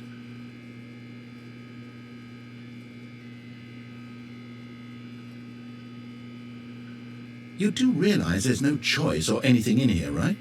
If I'd said Stanley walked past the broom closet, at least you would have had a reason for exploring it to find out. But it didn't even occur to me because literally this closet is of absolutely no significance to the story whatsoever. I never would have thought to mention it.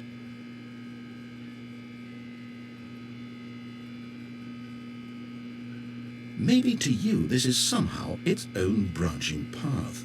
Maybe when you go talk about this with your friends you'll say, "Oh, did you get the broom closet ending? The broom closet ending was my favourite." I hope your friends find this concerning.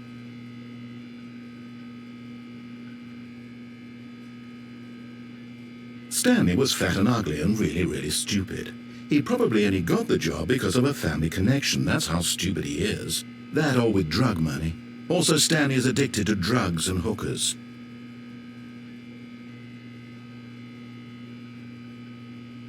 Well, I've come to a very definite conclusion about what's going on right now. You're dead. You got to this broom closet, explored it a bit, and were just about to leave because there's nothing here, when a physical malady of some sort shut down your central nervous system and you collapsed on the keyboard. Well, in a situation like this, the responsible thing is to alert someone nearby so as to ensure that your body is taken care of before it begins to decompose. Hello? Anyone who happens to be nearby? The person at this computer is dead. They have fallen prey to any number of your countless human physiological vulnerabilities. It's indicative of the long-term sustainability of your species. Please remove their corpse from the area and instruct another human to take their place, making sure they understand basic first-person video game mechanics and filling them in on the history of narrative tropes in video gaming, so that the irony and insightful commentary of this game is not lost on them. All right, when you've done that, just step out into the hallway. Ah, second player, it's good to have you on board. I guarantee you can't do any worse than the person who came before you. You too? Unbelievable. I'm at the mercy of an entire species of invalids. Perhaps there's a monkey nearby you can hand the controls to. A fish? Fungus? Look, you can hammer out the details. I'm not particularly picky. I'll just be waiting for when you're ready to pick up the story again.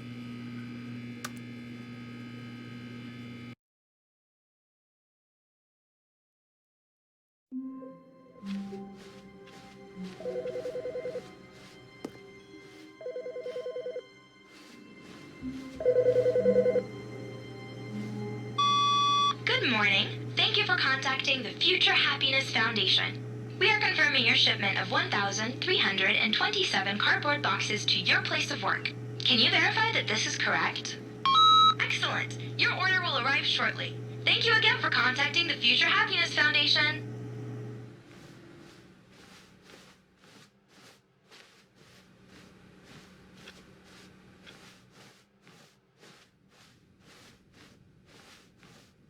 When Stanley came to a set of 2 open doors, he entered the door on his left.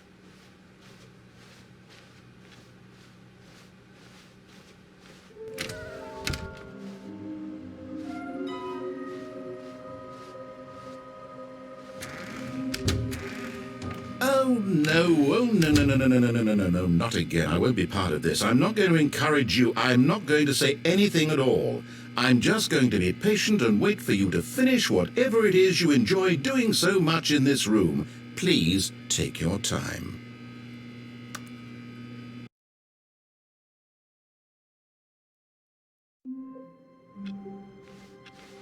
Even now, Stanley's office was a distant memory. What did it look like? There was a computer, perhaps, and a painting. Was it a painting or a photo? He could no longer recall. When Stanley came to a set of 2 open doors, he entered the door on his left.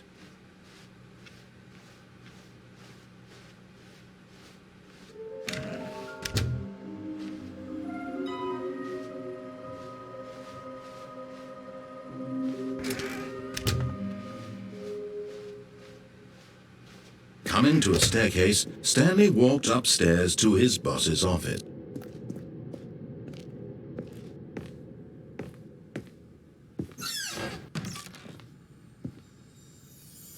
You're getting close now, Stanley. You've nearly gotten all of the Figler Anmarines. Very soon, you'll collect the last one, and then the first number will equal the second number, and that will be it. We'll be different people by then. Different in the sense that we used to have none of them, and now we have them all. You can't go back to when you had no Figler Anmarines. None of us can.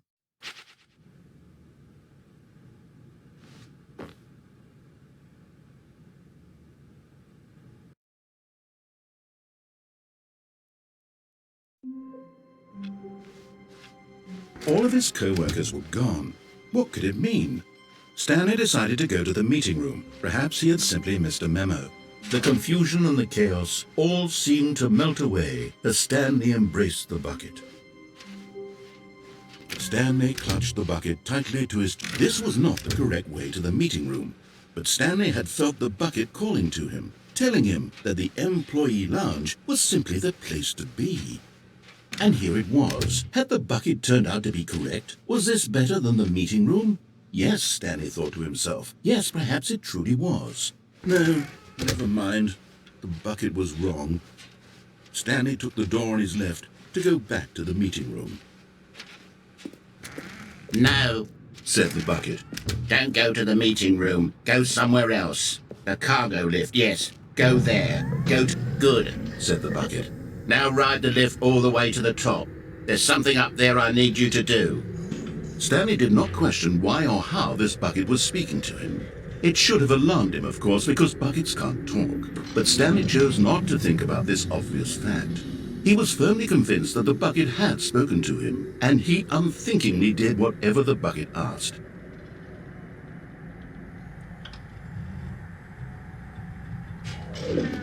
In here. Said the bucket. Go into this dark room over here.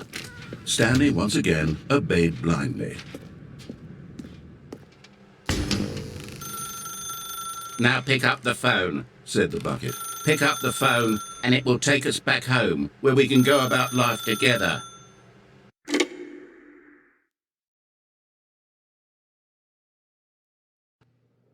This is the sad story of a man named Stanley and his bucket. Once upon a time, I gave Stanley a bucket because I thought he was lonely and could use a friend.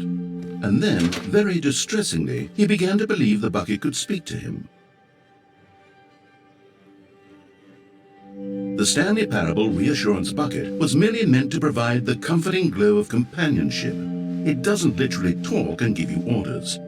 Whatever Stanley is hearing the bucket say to him is just in his head. Lately, I've been concerned about him. Wouldn't you be concerned as well?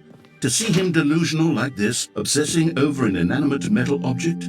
I want to say something to him, but I don't know how I can convince him. I don't know if he'll listen to me. Oh, I'll try anyway. Stanley, can you hear me? Listen to me. It's just a bucket. It can't think. It can't talk. All it will ever truly do for you is effectively transfer a liquid from one location to a different location. That's it. It doesn't do anything else. You see, he's not listening. He's still taking orders from the bucket. You know, once upon a time it was me he took orders from, me he trusted and listened to. Now all he cares about is his awful bucket, this stupid hunk of metal. It's sad, but I suppose he doesn't need me anymore. From now on, he's just going to cling to this bucket, this cold, empty bucket, this sort of shiny bucket. Well, I'll give it this. The bucket does have a nice shine to it. Yes, I suppose on closer inspection that it doesn't quite look like your average hardware store bucket. It's just a little more, what am I trying to say? Sturdier, more capable of transporting liquid. Like it would be better at moving an amount of water from one room to another. Oh my God, what am I saying? Better at carrying water from room to room. It's a bucket. It's literally just a bucket. Why do I feel some need to point out the ways in which it's so much more than just a regular bucket? Oh no, I'm having feelings for the bucket. No. What's going on? Why do I want to be with the bucket? Hear what the bucket has to say. Do anything it asks. What's wrong with me? I don't understand. Perhaps, if I had the bucket, this would be less confusing. Yes, the bucket could tell me what to do in this troublesome situation. Stanley, give me the bucket. Give it to me. Give me the bucket, Stanley. I need it. Give it to me now. Give it, or I'll...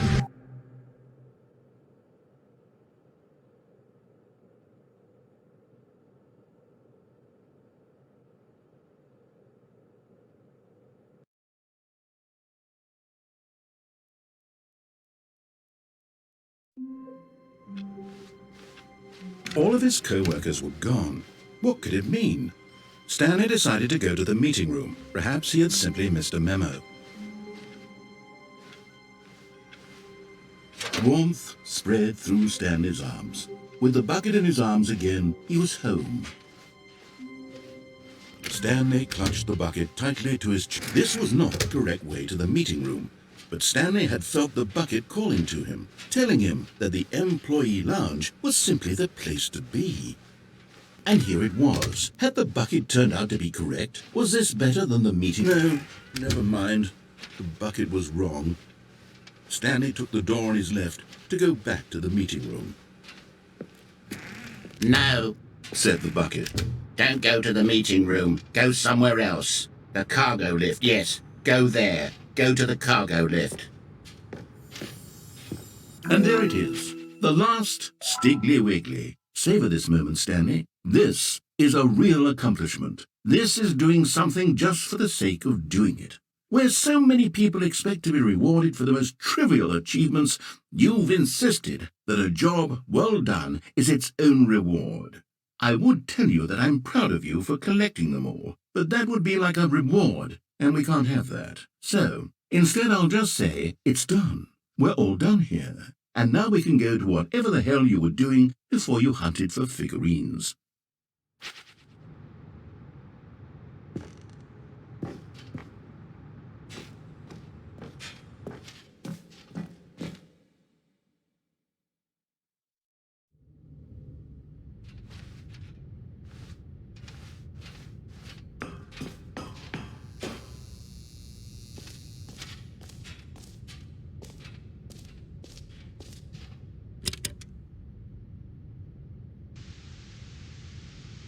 Okay, this is day number 295.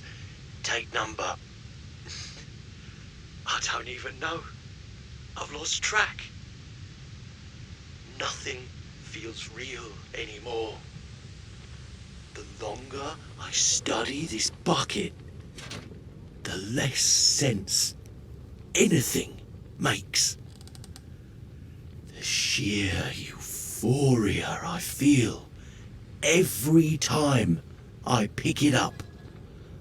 No matter how many times I've done it, it's always the same feeling. And the emptiness in my chest when I set it down. It doesn't make sense. There's no explanation for it. I still haven't figured out why I see the world so differently when this bucket is in my arms.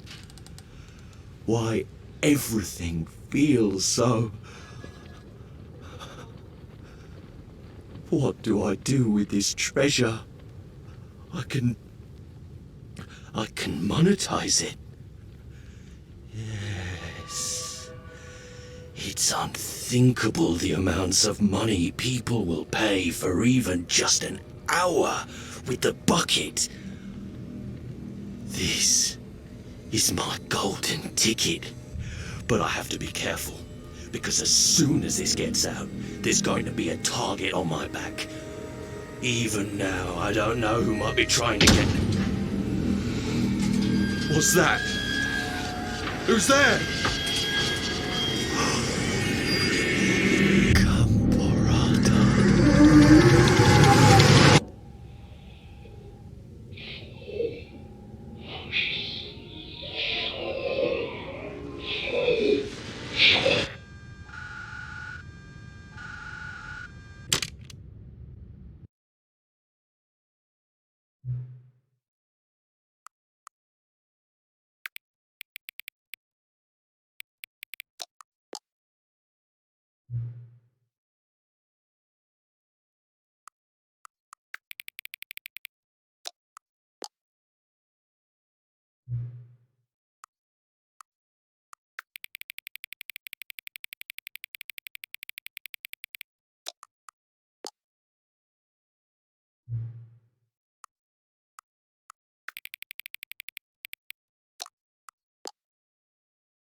Stepping into his manager's office, Stanley was once again stunned to discover not an indication of any human life. Crushed by the weight of this revelation, Stanley may have broken down into an emotional dumpster fire if not for the soothing presence of the bucket. Even now, in his darkest of hours, did the bucket's warmth and guiding light pierce the dark clouds of confusion and chaos. It would be with him always. The bucket would, and he knew it. The two of them were inseparable. At this point, Stanley was so absorbed in the tender spiritual connection he shared with the bucket that he didn't notice the keypad behind the boss's desk. Nor in his bliss of simply being near the bucket did he have any notion that the PIN number for the keypad was 2845. But Stanley guessed the correct code by sheer luck. Was it that the bucket knew all along? Was the bucket guiding him? Yes, this is certainly the most logical explanation.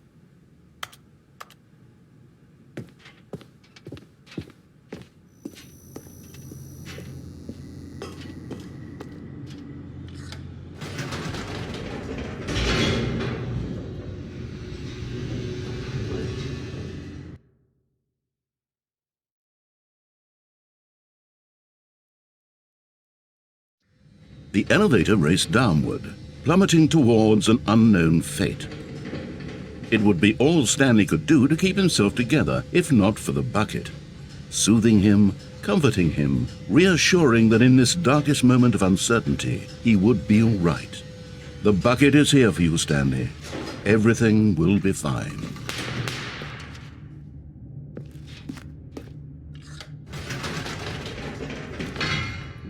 Wait, Stanley said to the bucket. Can we go back up?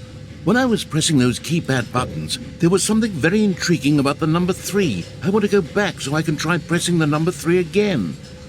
The bucket said nothing.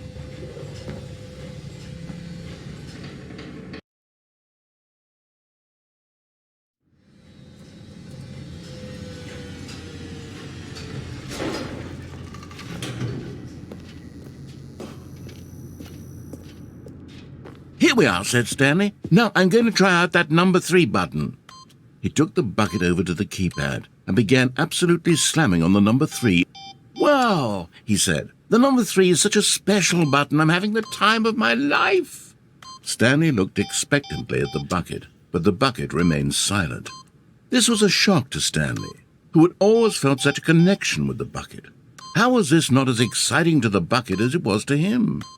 Once Stanley had had enough of the number 3, he got back in the elevator.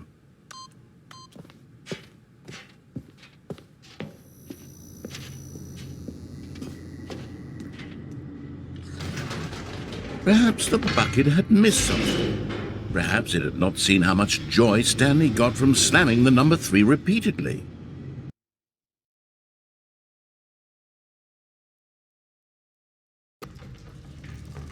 A hint of regret nagged in the back of Stanley's mind. Should he demonstrate the number 3 for the bucket again?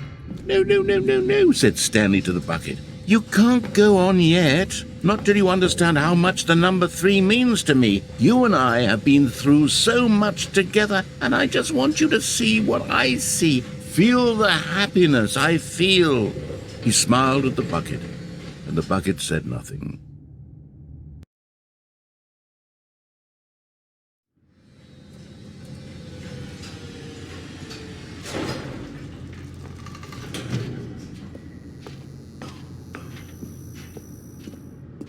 Here we go, said Stanley.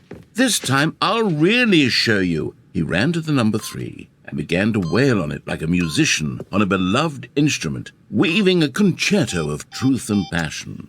He wielded the number 3 like a fine artist would wield a paintbrush. He told stories through the number 3, stories of his dreams and hopes and fears, and the whole time He looked to his bucket for a reaction of some kind. Anything to let him know that the bucket appreciated what he was doing.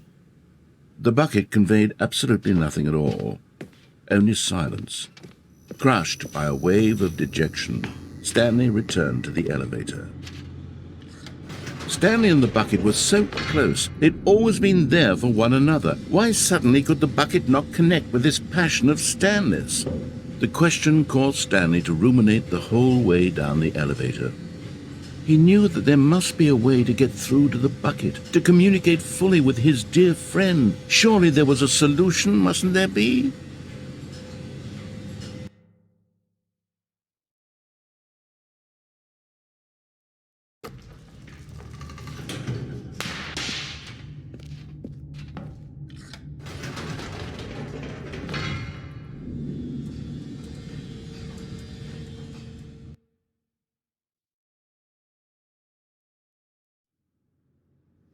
"Ah," said Stanley, "I know what to do. I know how to fully express this feeling in my heart."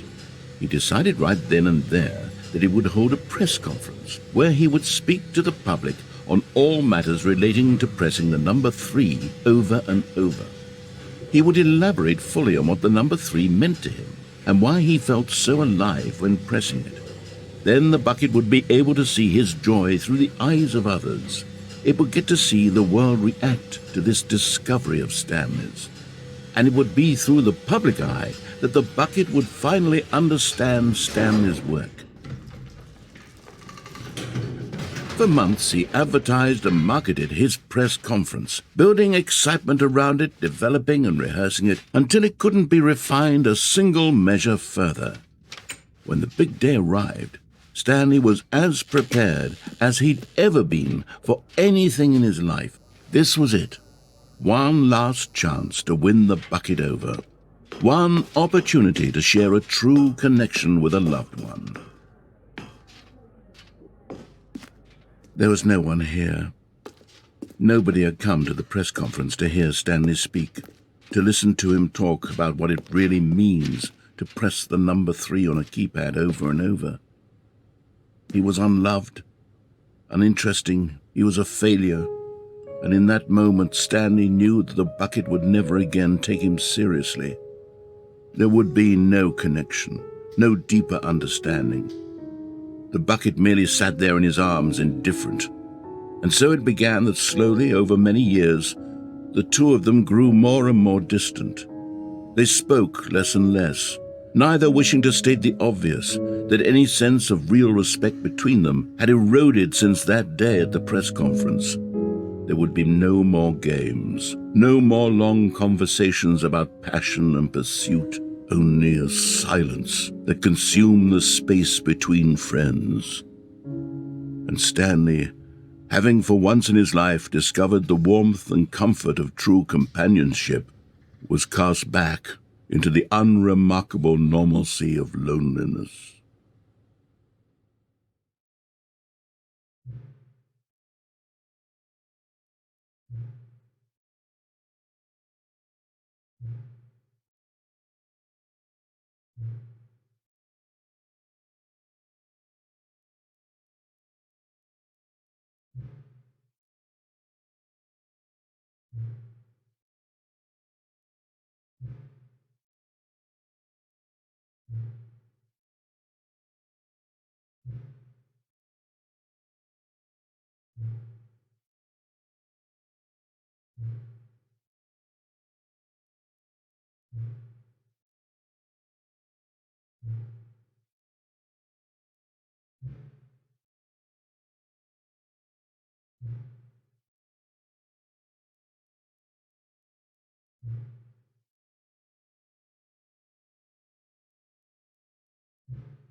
Stanley, I'm sorry, but I have to put a pause on things. It's those figurines, those figures.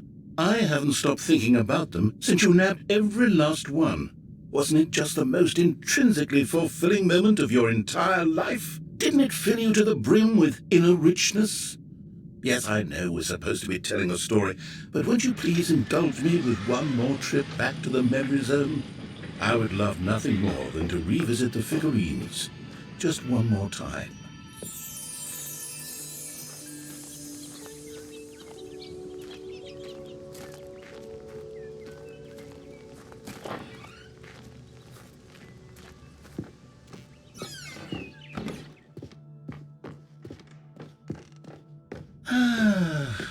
Here's where it all began.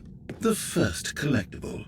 Back then, we had no idea of how many of them we'd find. Sure, it said 6 right there on the screen, but how could we know for certain? We were so innocent. We'll never be like that again, Stanley.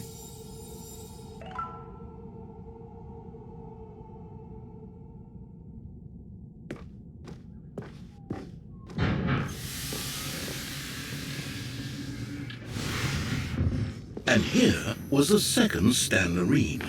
You found this one all on your own just by poking around behind the boss's office. You did that, Stanley. I'll be honest, back then I had no faith in you to find any of them, let alone 6. But you continue to surprise me in all sorts of mundane, unremarkable ways. Okay, let's do a little quiz. Which of these rooms was the room you found your third mini Stan? Can you remember?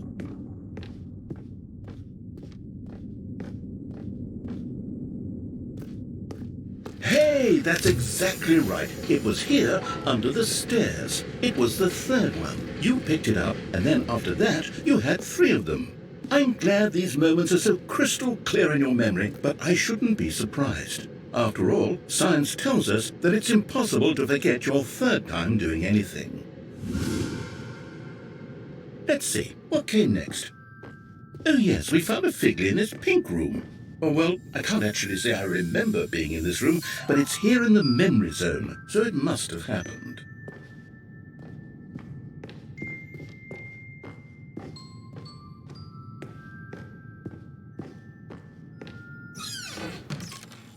This was a 5th mini Stan, and this one was really something special. It was in the boss's bathroom. I remember it so clearly.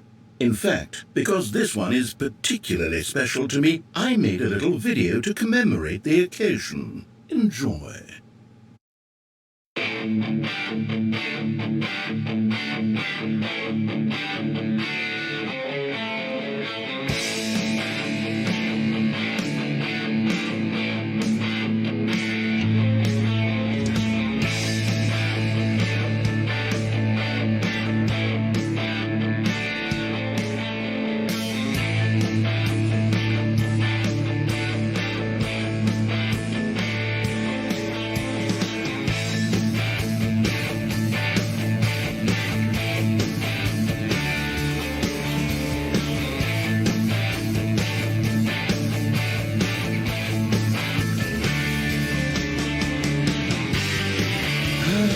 Takes you back, doesn't it? I spent a lot of time making that video, but it was 8 minutes I wouldn't have spent on anything else.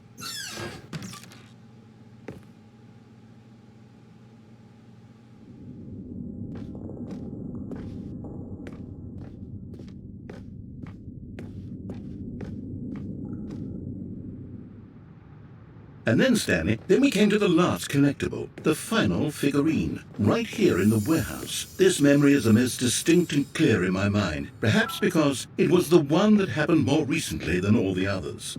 Who can truly say how the mind works? All I know is that this is the moment where you picked up a Figley and I thought to myself, yes, that's all of them. They're all collected. It was a moment unlike any other.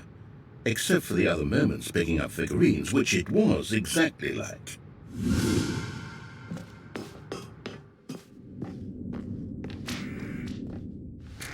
And then there was no more, because we've caught up to the present moment. Nothing left to do but move onward into the future. Goodbye, Memory Zone.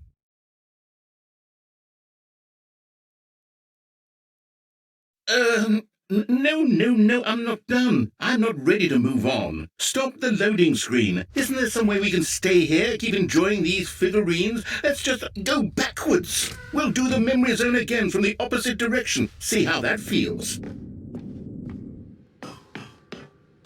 Okay, yes, this spot in the warehouse. I remember this. I must say, of all the figurines we looked at in our initial tour of the memory zone, this one is the most distinct and clear in my mind. Let's keep going, I want more.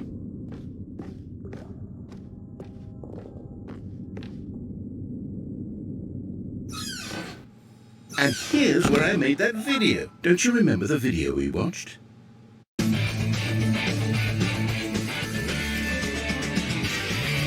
Yes, I love that video.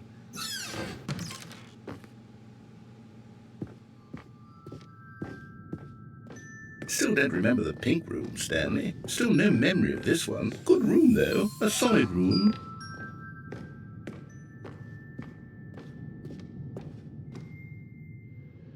These really were a treat to hunt down. You know, if there had been any kind of reward for finding all of these, it really would have neutered the intrinsic joy of collecting them. I'm very glad we resisted the temptation. Next one.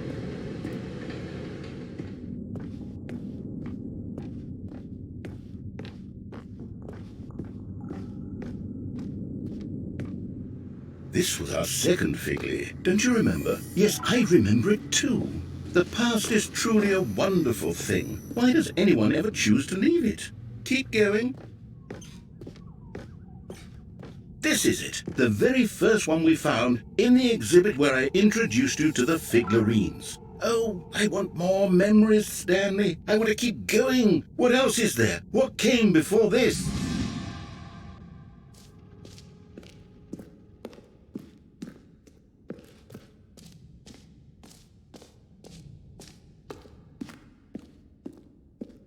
Look, it's the terrible new content that we were originally sold on. I remember hating it back then, but time does put a rosy filter on everything. In fact, I dare say I'm actually quite fond of it now. Look how much fun the past is. I want more. More memories. Oh, yes, the two doors. Who could have forgotten that? A classic memory, this one.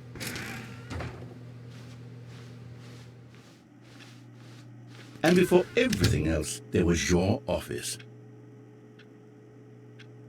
Is there anything else? Was there something that came before your office? There's something I feel I can remember. I can remember. Yes, I'm remembering something now. I remember before this whole story got started. Back then I was different. I used to make big decisions. I was passionate. I was skeptical. I weighed each decision with profound thoughtfulness. And then somewhere along the way, I stopped making decisions. I became lazy. And I came up with a character named Stanley to do my thinking for me. He would make the decisions. He would decide which way to go. I would cheer him on as he collected figurines for no reason. Why did I invent Stanley? Was I lonely?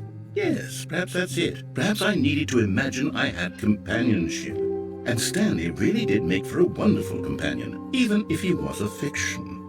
But I suppose it's grown old. I want to think for myself again. I want to go back to how it used to be. Yes, I can be on my own again. I can do it. I'll be stronger this time. I'll take care of myself. I don't need Stanley anymore. Oh, but he truly was so much fun to play with. You know what? Since we're in the memory zone, how about one more good memory? Let's go back just once and give Stanley one more run of the office, and then I'll retire him for good. I did enjoy telling his story so very much. Okay, here we go. This is the story of a man named Stanley.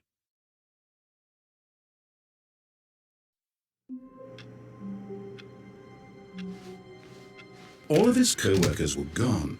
What could it mean? Stanley decided to go to the meeting room. Perhaps he had simply missed a memo. Stanley picked up the bucket and smiled. He'd never be alone again, not truly alone, not with the bucket around. Stanley clutched the bucket tightly to his chest and entered the door on his left. Still no one was here. Stanley needed the bucket's warmth and comfort now more than ever.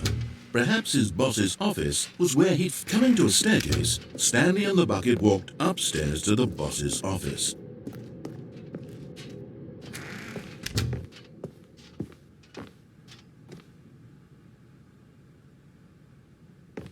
Stepping in,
Jim.